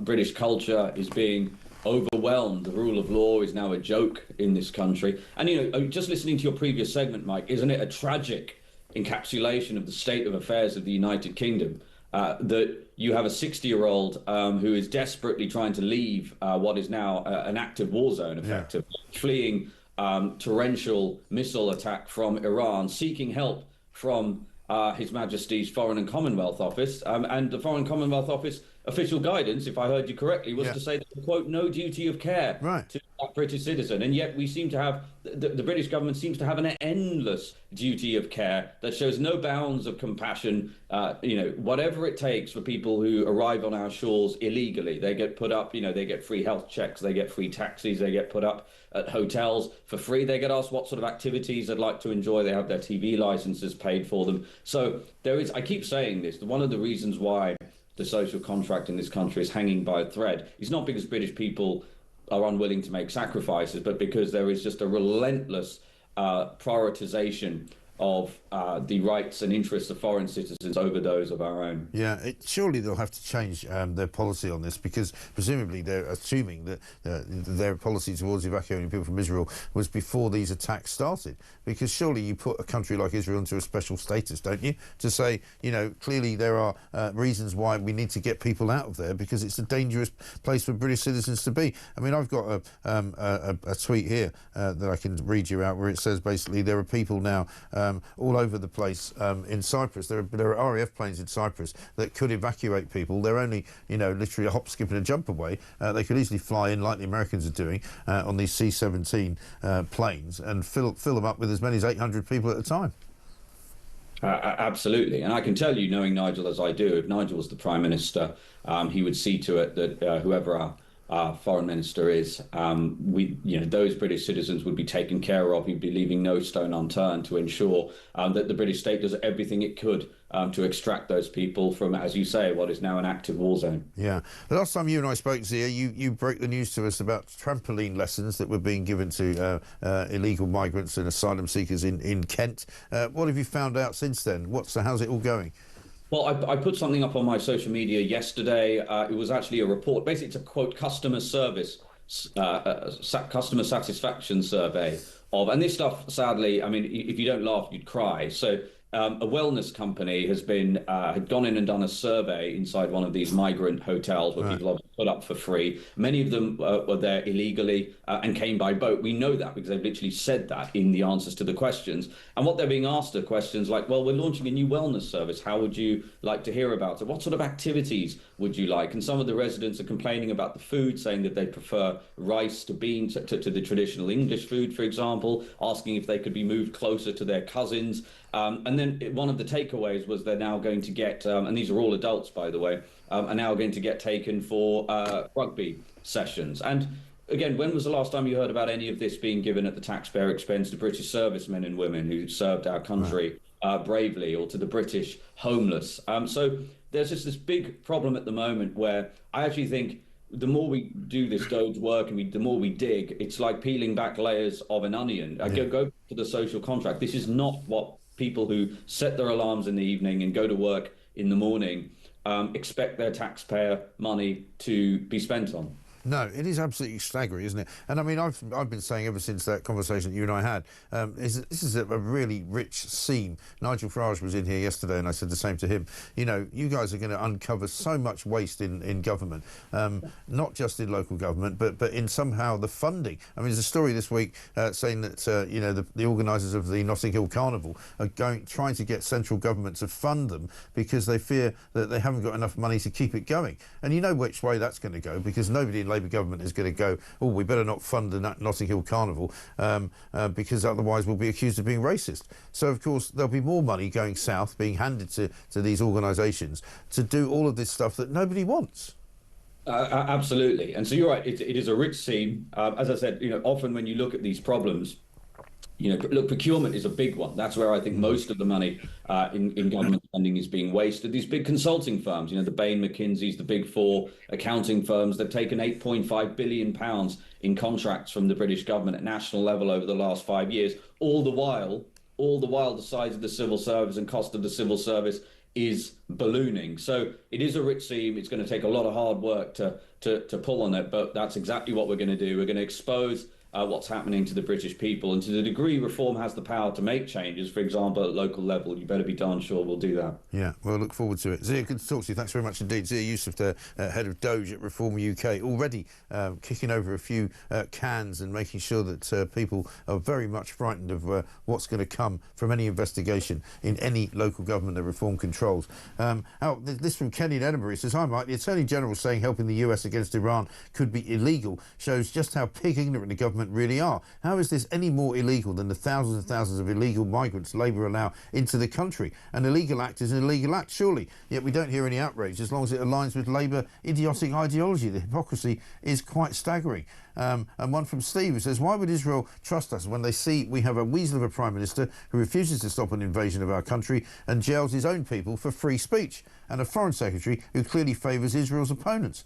Well, that surely heavenly, hopefully, is not the reason why British nationals are not being evacuated out of Israel. We're going to go live now to Max Radford, who's a British national stranded in Israel right now. Max, a very good morning to you. Hi, good morning. Thanks very much for joining us, Max. Whereabouts are you? I'm in Tel Aviv, or just in the southern edge of Tel Aviv at the moment. Okay. I arrived out here on June the 4th. With no clear sight on when they're likely to return. No, right. And are you there out on a holiday, on business? What's going on? A combination of things. I had family out here, came for a couple of weddings as well, one which I made it to, one which I didn't. Yeah. Just a combination of things, really. Okay. But as I said, I really have no idea when I'm likely to return. No. I mean, obviously, it's a difficult situation to navigate. Presumably, you don't know from one day to the next what's likely to happen on the streets. Are you worried about, bombs coming in, missiles? So I think I'd say we go from kind of tense to intense. And that's kind of the journey that everyone is going on when they're here, whether you're Israeli or whether you're, a British citizen or a traveller here. So to give you maybe a little bit of an insight to the kind of process.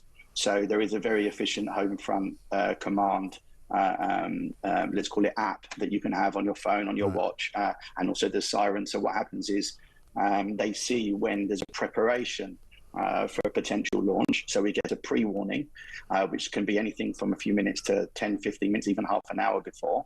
And then you get an actual notification. So that's just to stay near a shelter. Right. And then the next thing is to say, okay, go into a shelter, which is a proper alarm siren, which you hear outside. And also you have on your app and everything else. So everyone gets that. And then you make your way into the shelter, close the door, and lock the door, and wait till you get notified that you can leave. But that experience really varies, because even when you're in that, first of all, there's been something like 420 missiles so far. Ballistic missiles that have been launched from Iran. About 90% are intercepted, but even one that gets through is one too many. And of course, we don't really know where it's going to land. So what you hear, even from a shelter, is the Iron Dome rockets going out, which kind of prepares you for the sounds of possibly something either exploding in the air or near you, which I've had 4 times so far. Wow. Twice last night, actually more than 4 times, but a couple of them were quite close, so the whole room shook. So having said that, the nature of the shelters in properties is extremely secure, I would say. Obviously, direct hit is something to worry about.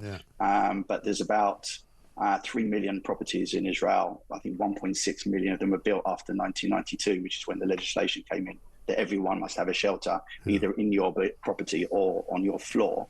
So, and then everyone else has access to other shelters. So there is access to shelter pretty quickly, and they are, pretty secure. Sure. So, yeah. But it's not what you expected, presumably, when you went there to go to a couple of weddings and do a bit of business. Well, not for me personally, certainly not. From Iran, obviously, there's always the risk. But and I have been here before when there've been rockets launched from by Hezbollah in the north or from Hamas in the south. Yeah. But not everyone here is as regular a traveller to Israel as, say, I am. Right. But this has taught us a lot, and maybe I'll come on something about the Foreign Office and their operation here, or lack of operation. Well, lack of. I mean, it seems I've got a tweet here from somebody who seems to know about these things, that in Cyprus there's several RAF planes that could probably certainly evacuate hundreds of people at a time on just 2 or 3 planes. Yeah, well, there's multiple logistical challenges, right? But it starts with good planning and good communication. From a Foreign Office perspective, and I've been in touch with them regularly. It took 5 days before we had anything sent out, even to kind of register that you're here. Right. So that was already, pretty poor. It wasn't really comfort to anybody. And then when they did give you, had your details, they then made phone calls, which I've had 4 of them now. And quite frankly, this is where the Foreign Office just embarrasses itself compared to other countries. The plan is absolutely ludicrous. So what they're now telling us is, or suggesting, that you can make your way to the Egyptian border or the Jordanian border to find your way out. So just for people to understand, I don't know if it's someone sitting in the Foreign Office maybe not looking at Google Maps, but this isn't like traveling from Luxembourg to Belgium. No. Okay, this is to get to the Egyptian border. That's a 5-hour, partially dirt track trek through the desert to the south, to an unfriendly country with no protection, no shelters along the way, no support along the way. I mean, what are you supposed to do? Hide in a sand dune if there's a rocket attack. And by the way, it completely goes against local guidance. local guidance is to stay close to a shelter, and then make your way to a shelter if there's an incident. So if you're actually on a road for 5 hours, or maybe slightly less than that, if you're going to Jordan, if there's a siren, you have nowhere to go. Right. So that's already farcical. Plus, there's lots of different people extorting money at great cost to go to these places. You don't know who you're dealing with. They say it's official, but it's not. Right. Going to Jordan, my personal view, and I'm in no formal position to give advice, I'm just saying that there is absolutely no way that I'm making my way to Jordan or to Egypt, which are not particularly friendly countries. What should be happening is real preparation in Cyprus. It's half an hour to an hour away in a flight. It's 200 kilometers by vessel. There are people I got offered today to go on a catamaran. I'm not doing it. Right. There should be official vessels ready to go and air, so that if there's a window of opportunity for flights, to take people in and out of here very, very quickly, if they wish to go. I don't particularly fear for myself. I'm more worried about other people. My parents are here. They were here on a holiday as well. They're almost in their 80. They're almost 80. Right. I can't have them making that kind of trip. So the Foreign Office guidance is absolutely ludicrous, Mike. Yeah. And when David Lammy has been here, but you wouldn't think so. No. And when you talk to these people from the Foreign Office, I mean, do they give you any reason for their sort of recalcitrance in why they don't seem to want to be more helpful? I would say that they are very, very lovely, pleasant, polite pen pushers. And they're really apologetic because they're just doing really what they're told to do. Right. And I've asked a number of times for them to escalate it to someone more senior and have a proper conversation. I myself have been collaborating with someone here, an aviation expert over 40 years that has already set up potential planes to pick us up from Cyprus for anyone that wants to exit. A lady called Gabriella Somerville. She's been speaking to everyone here, and I speak to her 3 or 4 times a day. Quite frankly, she has a better plan than the Foreign Office, but there's just no one to speak to. I mean, given what David Lammy has said about Israel, do you suspect that this is not a priority for him? David Lammy, I'd say, quite frankly, absolutely lied to my face. Okay, so he came I did a speech in London, on behalf of the Labour Party in central London not long after October 7th, which I posted online myself, about how he absolutely stands with Israel, and we are with you and we're behind you. And to be honest with you, throughout this war, he's paid nothing but lip service, and to be frank, been an absolute embarrassment to our country. Now that we have British citizens that are caught up in this, the ability of the Foreign Office and himself is quite frankly shambolic. But I do want to say one thing, that this proves one thing without shadow of a doubt, that Israel is absolutely right to go into Iran. These are ballistic missiles. Thank God for the Iron Dome. Millions of people would be harmed, if not killed, by, imagine all 420 ballistic missiles have landed, not to mention if any of them had a nuclear warhead. Quite frankly, the UK up to now and Europe and the West are just leaving Israel to go it alone. Really hopeful that Israel succeeds, but really not wanting to get their hands dirty, not realizing that if any one of these rockets is launched on Europe, or maybe even the US, but certainly on Europe, you don't have an Iron Dome. Yeah. And Iran have stated that aim. So this isn't just Israel's war. This is the war of the free world against the IRGC. And the people of Iran, I mean, the messages that I get from Iranians as well that are desperate for Israel to succeed. So when people do stuff online and say Iran has the right to defend itself, all I can tell you, it's Israel defending the people of Iran right now, not just the people of Israel. And our government just needs to step up. Yeah. It's got to stop thinking about the few 100,000 voters that they might get domestically that are not particularly friendly to the UK either, and start thinking about right and wrong. And if you don't mind, I'd love to quote Churchill, who famously said that an appeaser is he who feeds the crocodile in the hope they'll be eaten last. Yeah. And the UK government have been feeding the crocodile for way too long. Indeed.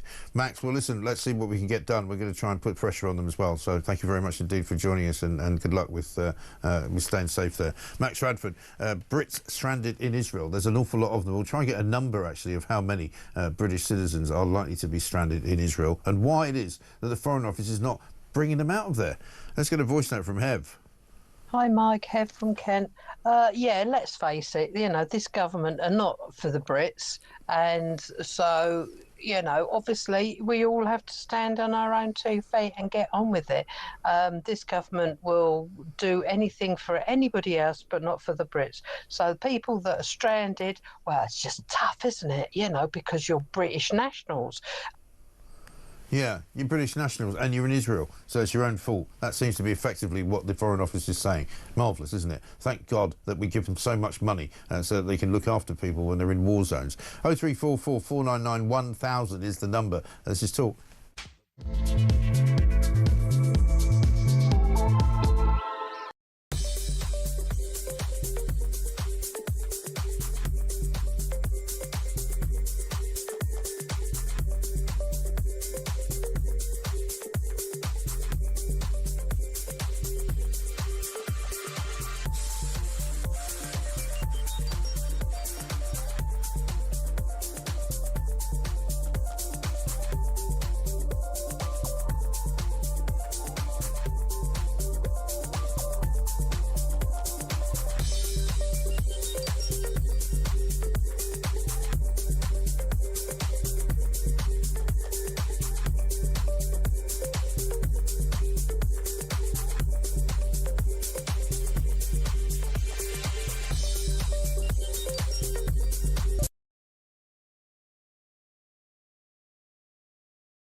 Across the UK, on DAB+, on your smart speaker, on your smart TV, and on your side.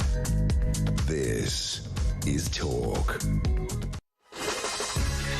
Welcome back to Morning Glory. It's Mike Graham here, 9:30. Of course, Esther McVeigh is going to be along very shortly. She's live in the studio, former Minister for Common Sense, of course, in the last Conservative government. Talking of HS2, Celia says, why does anyone want to go that fast on a train? If there were an accident, there would be carnage, and to clean up the mess and to get things working again would be humongously expensive. Chill out, everyone. And Keith says, Mike, at the G7, Starmer looked like the other leaders had scoffed all the chocolate biscuits in front of him, leaving only the rich tea.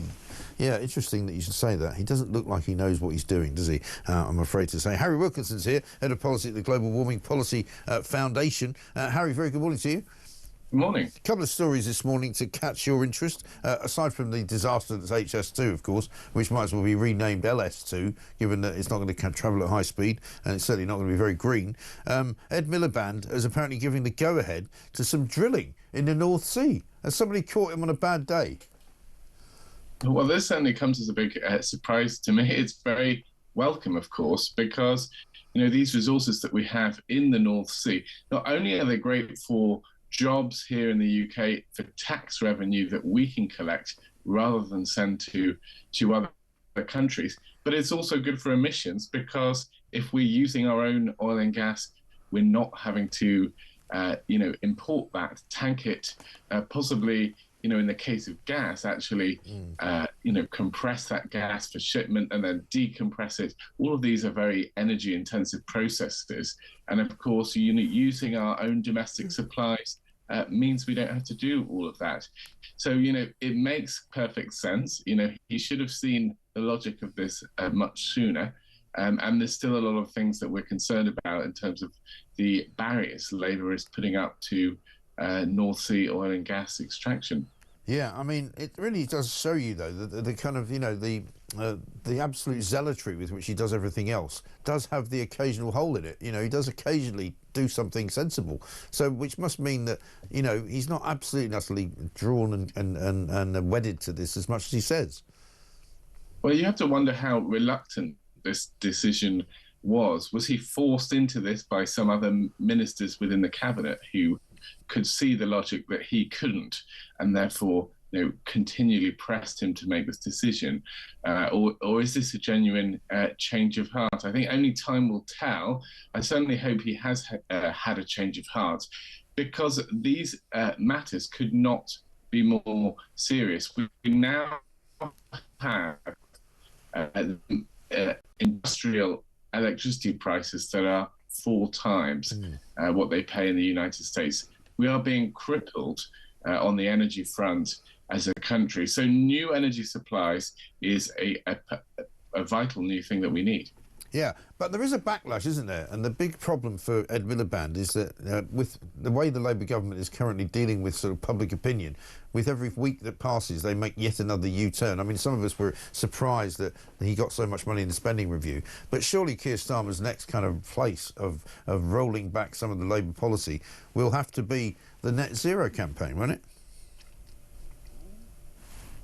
It will. Net zero is fundamentally a straitjacket that is holding our country back, and it fundamentally misunderstands how industrial progress happens. We hear from Ed Miliband that we can have this green industrial revolution. He's recently said that he's determined to win this fight. Yeah. However, industrial revolutions happen because people innovate, people create technologies that people would want to buy without being forced to do so. Yeah. However, the net zero approach from the start has always been about telling people you must have this technology, you must buy an electric car, you must have a heat pump.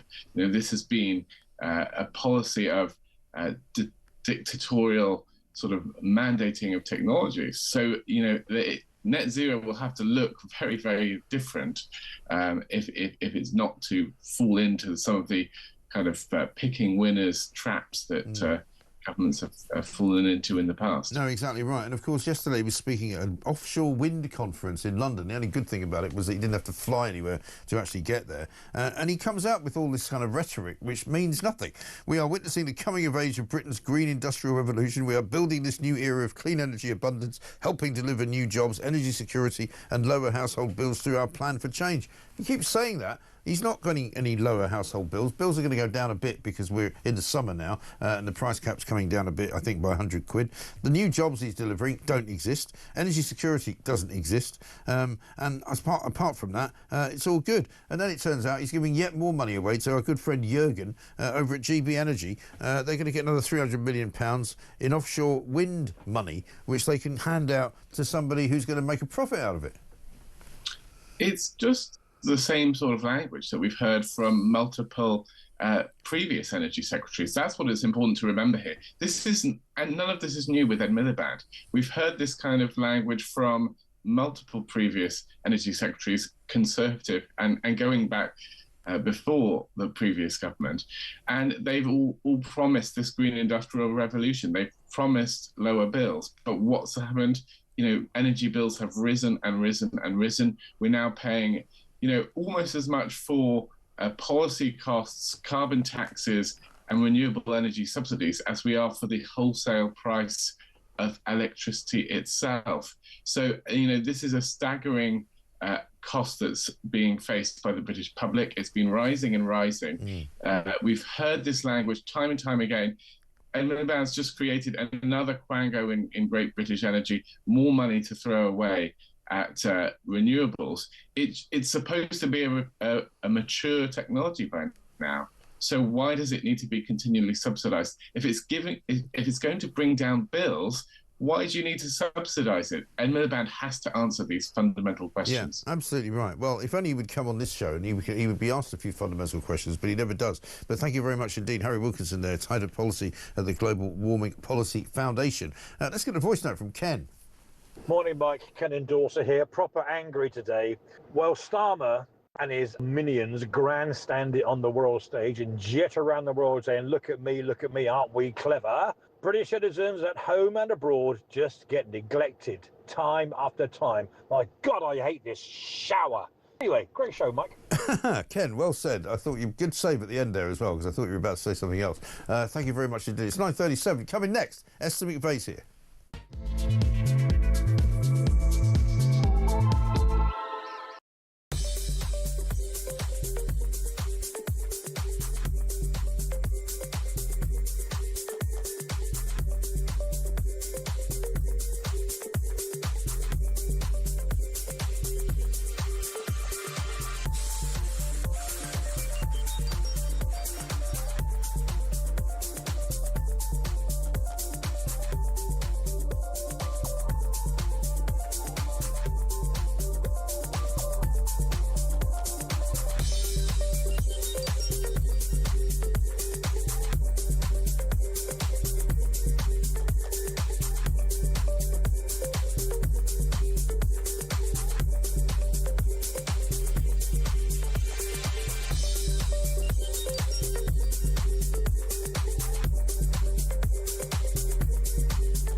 Across the UK, on DAB+, on your smart speaker, on your smart TV, and on your side. This is Talk.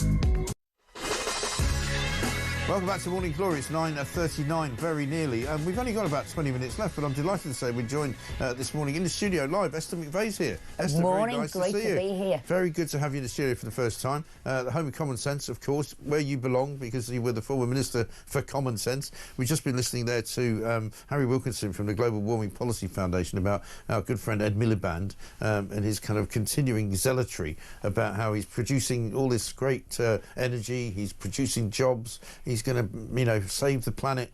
None of it's true, by the way. He's given a load more money to GB Energy, which they're going to now give out to somebody else.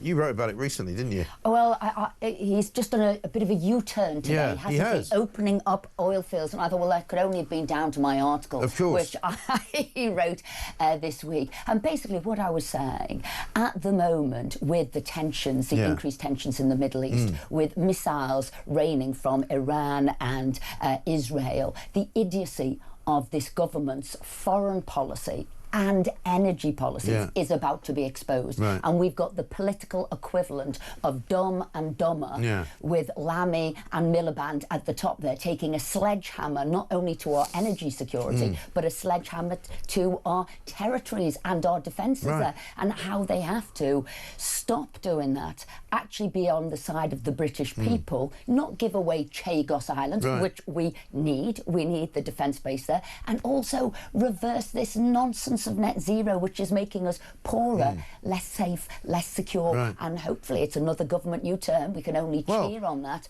and move forward. Well, that's what I said to Harry, because I said, the way that this government's going at the moment, every kind of thing that they come up against with public opinion strongly against them, like the winter fuel allowance, like the rape gangs, surely net zero is going to be next, because people are fed up. Like all those earlier surveys when people used to be asked, are you in favour of net zero to save the planet? And they all go, well, yeah, all right then, because they want to save the planet. But if you actually say, are you in favour of net zero if it's going to cost you an extra £400 a year, they don't want it. And so whilst I could cheer with the U-turns, I championed to get that reverse the winter fuel allowance. We all wanted the rape gang inquiry. My concern is because they haven't thought about it, they've been forced to do it and they're doing it really quickly.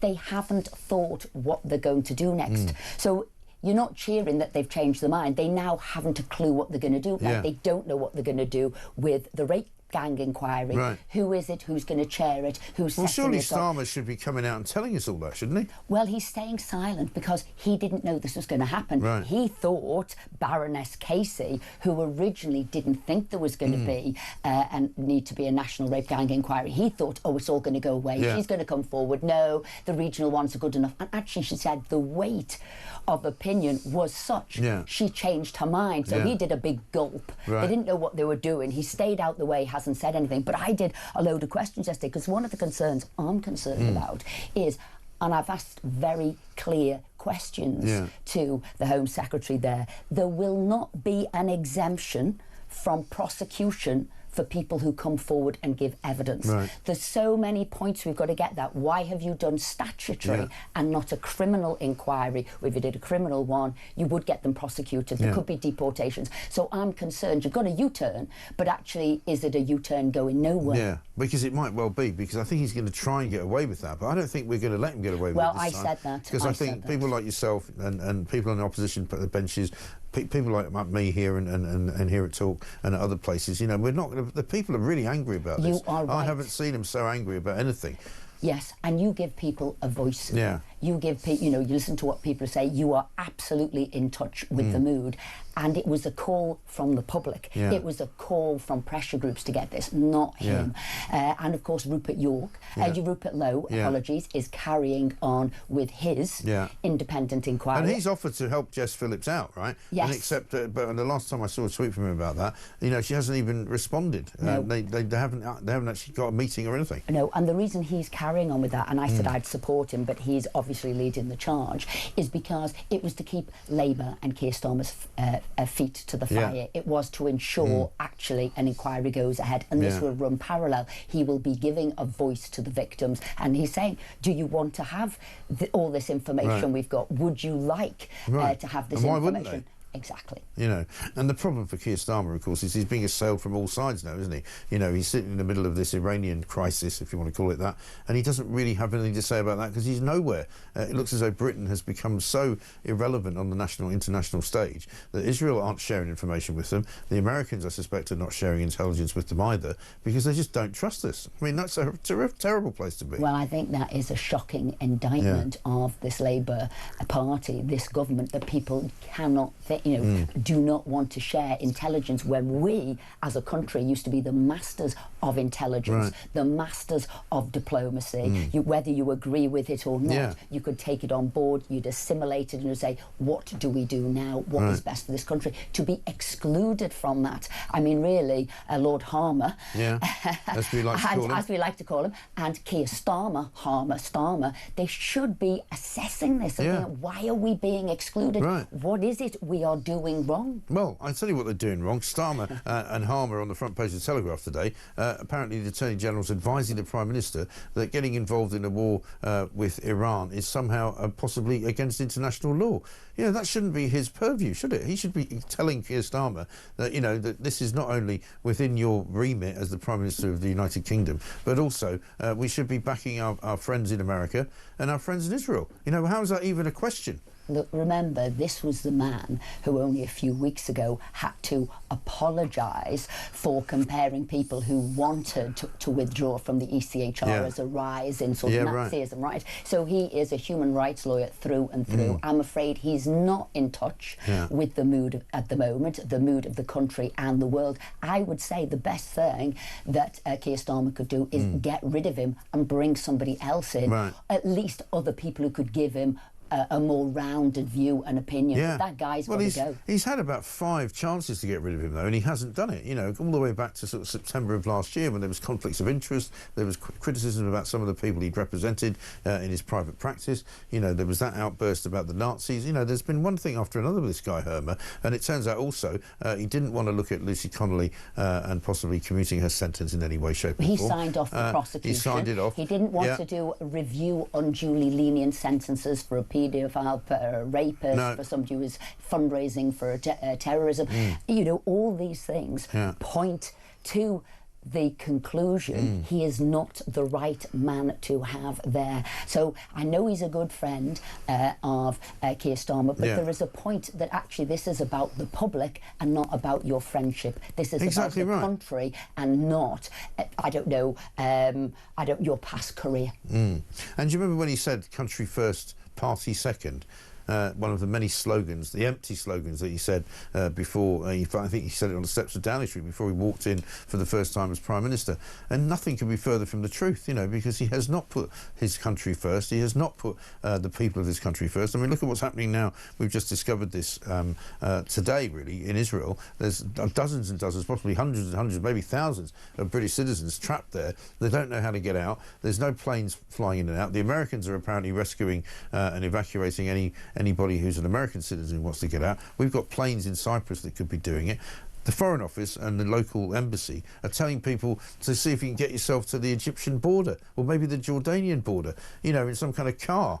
I mean, that's madness, isn't it? What this government doesn't seem to be able to do is get sort of detail, is to work things out, is to break down a problem into its component parts and then work it out. So straight away, what would I say? I'd say, well, look, supposedly he's got a great relationship with America, with Trump. Wouldn't you say, whilst we figure out what we're doing, please can we get our citizens with yours and get them out the country? Because people would say, I'd be safe anywhere. Let's get out of it. It's America, wherever it is, let's get out. And then you'd say, and then what we'll do is, once we've got what we're doing, once we've arranged that, you know, we'll quid pro quo, we'll take some of your citizens out. But straight away, you'll be doing that if you saw there was an exit, somebody else had an exit plan. But I'm afraid these people are so behind the curve on everything. You know, everything they talk about is gloopy word salads. But when you actually probe them and say, yes, but what does that mean? It all crumbles, it all falls apart. Well, the number of ministers that we've now seen being interviewed, not very often on this show, because they don't like to come on here,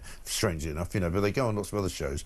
And the number of times they don't even seem to have any control over their own brief. You know, they've gone on to talk about, and we saw Emma Reynolds the other day, goes on to talk about, you know, the bridge and tunnel sort of scenario where they're going to spend £1 billion, you know, making our infrastructure better. She didn't even know where the Lower Thames crossing went from and where it went to. She didn't understand how much money it was going to cost. She didn't really know anything. Why put a minister out who doesn't even have the basic grasp of what they're actually supposed to be talking about? So there's two things there, because I watched that and it was horrific. I mean, it was cringe factor. It really and I thought, is it because you all think you're so superior that you knew whether you did or didn't? And actually what I'm telling you, it's so benevolent. We're giving a load of billions of pounds out here, and it's for bridges, it's for infrastructure, and nobody would probe the details. So I couldn't understand if it was she was so ill-prepared or she thought she was being so superior, so bountiful with all the billions of pounds that nobody would question what she was saying. But I'm afraid she was questioned and she was found lacking. But really... Embarrassing, though, isn't it? Embarrassing. And now that everybody has everything on Twitter, on social media, and it can be played forever. But I think, you know... She got herself on Plank of the Week as a result. You won't be surprised to know. Yeah, well, obviously. Yeah. Obviously. That goes without saying. Goes without saying. But again, you know, what would you say the biggest issue at the moment, and why they haven't called a sort of a national emergency, a national crisis for all the illegal immigrants and boats coming over? Now, it looks like the Justice Secretary is sort of saying an overhaul of the European Convention of Human Rights, right? So you've got Lord Harmer saying no, but she's now saying we need to, but we need to go much further than that. We need to get rid of it, and most importantly, we've got to get rid of the Human Rights Act. And then you can start doing things. You can start deporting criminals. You can start getting rid of people, and they can't claim things like, my kid doesn't like chicken nuggets. Well, we got one today, and we call it Migrant today. He's a guy who's from Algeria originally, but he's been in and out of prison here for years and years and years. He was granted leave to remain in 2013 for 5 years. That's now run out, so he should be deportable to Algeria. He's served time in prison. He's committed loads of burglaries and aggravated assaults and all the rest of it. Meanwhile, he says, no, you can't deport me to Algeria because I'm a trans gay man and they'll make fun of me. And so literally him being made fun of is the reason he can't be sent back. Well, I don't care if he's going to be made fun of. Just get rid of him. Look, he's a criminal. the people know now, look, we're a country that's tolerant, we're caring, we've looked after people, but when people, and I'll use the vernacular here, are taking the mickey out of you, you know you have to say stop. Yeah. You would use emergency legislation to get rid of the ECHR, you'd get rid of the Human Rights Act, instead of doing things like decriminalising abortion, therefore allowing abortion until birth. You'd say we're going to use the time on the floor of the House for something that is of the utmost emergency. What is everybody talking about? What are we concerned about? 40,000 have crossed in boats, 30% up on the previous government. It is an emergency, and that is what I'd be spending the time on the floor of the House and on. more important was even than those statistics were those that came out from the Ministry of Justice yesterday in the Telegraph, where it said, and it started off at a quarter, it was actually a third of all sex offences committed last year, convicted sex offences, rape, sexual assault, etc., committed by foreign nationals who have come here seeking asylum. So you now see there's a connection. Nigel Farage was here yesterday, he made that connection. Even Yvette Cooper admitted it when she stood up in the Commons the other day. So if that doesn't make it, if it wasn't already an emergency, you've now got to surely stop and vet the people coming in a way that they don't do. Exactly, but the thing is, Yvette Cooper's only just agreed to that. A couple of months ago, I met, as all MPs do, with their Chief Constable, and the Chief Constable of Cheshire was concerned with the rapid rise in serious sexual offences by foreign nationals and foreign national criminals. And he said, there is a problem here. So I've been trying to get information. I've raised it on the floor of the House. There had to be FOIs to get this information. They don't like giving it out, didn't want to give it out because they didn't want to believe it. They've always said diversity is our greatest strength. Everybody should come here. We're basically a free-for-all. And they never, ever wanted to confront the truth. And it's only once you've got the truth you can say, OK, again, let's be logical, not emotional. Let's look at the facts and these figures and then deal with it and not pretend it's something else. Yeah, exactly right.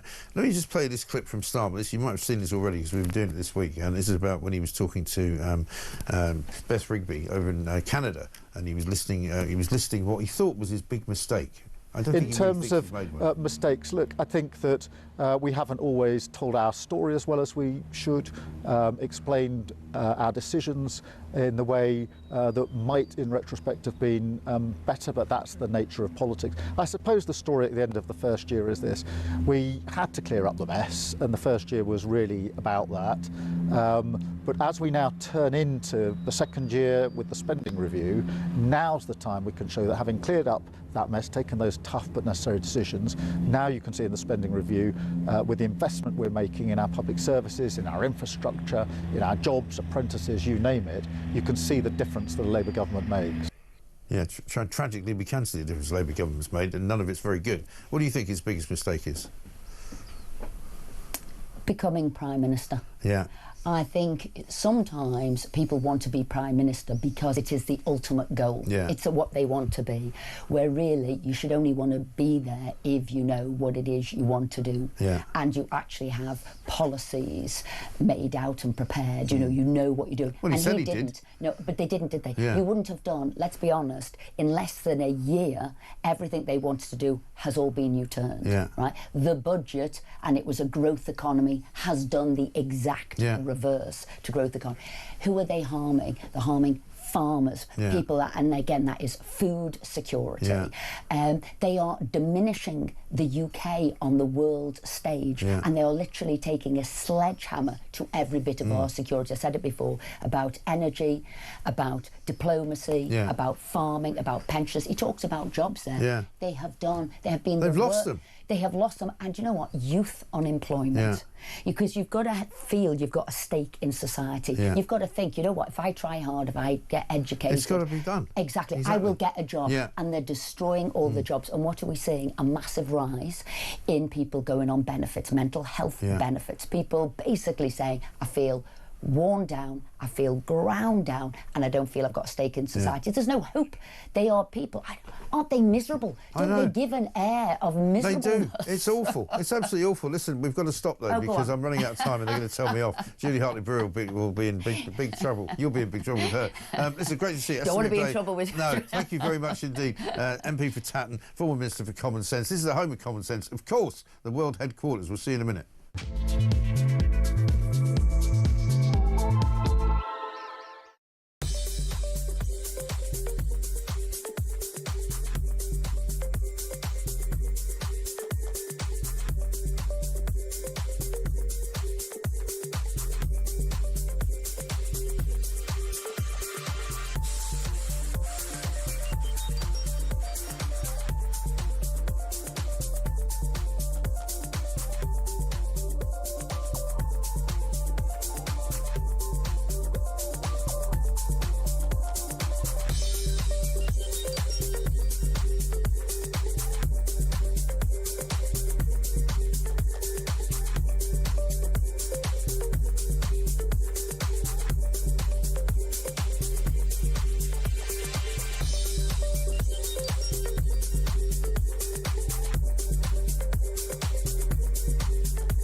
What we're seeing here is a real culture of death, and we're seeing an abolition of empathy. We're going away from women being able to make the decision to protect life and save their unborn and think about them, and moving more towards people's selfish needs. And the statistics don't lie. This isn't a popular vote, even by people who are outside of the pro-life movement. But we will keep fighting and put that energy and focus into fighting these cool amendments within the House of Lords.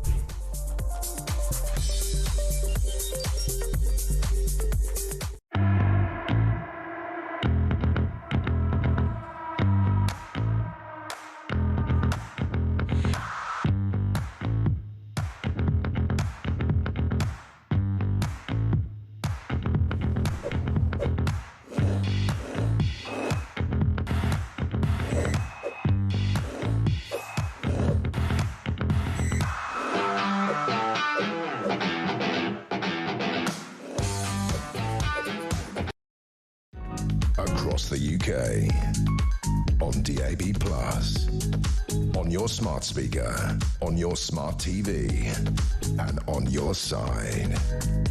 This is Talk. Welcome back to Morning Glory. It's coming up to 9:59, very nearly, and 1 minute to go until you get the lovely Julie Hartley-Brewer. Very good morning to you. Very good morning. So, I'm only coming in for the aircon.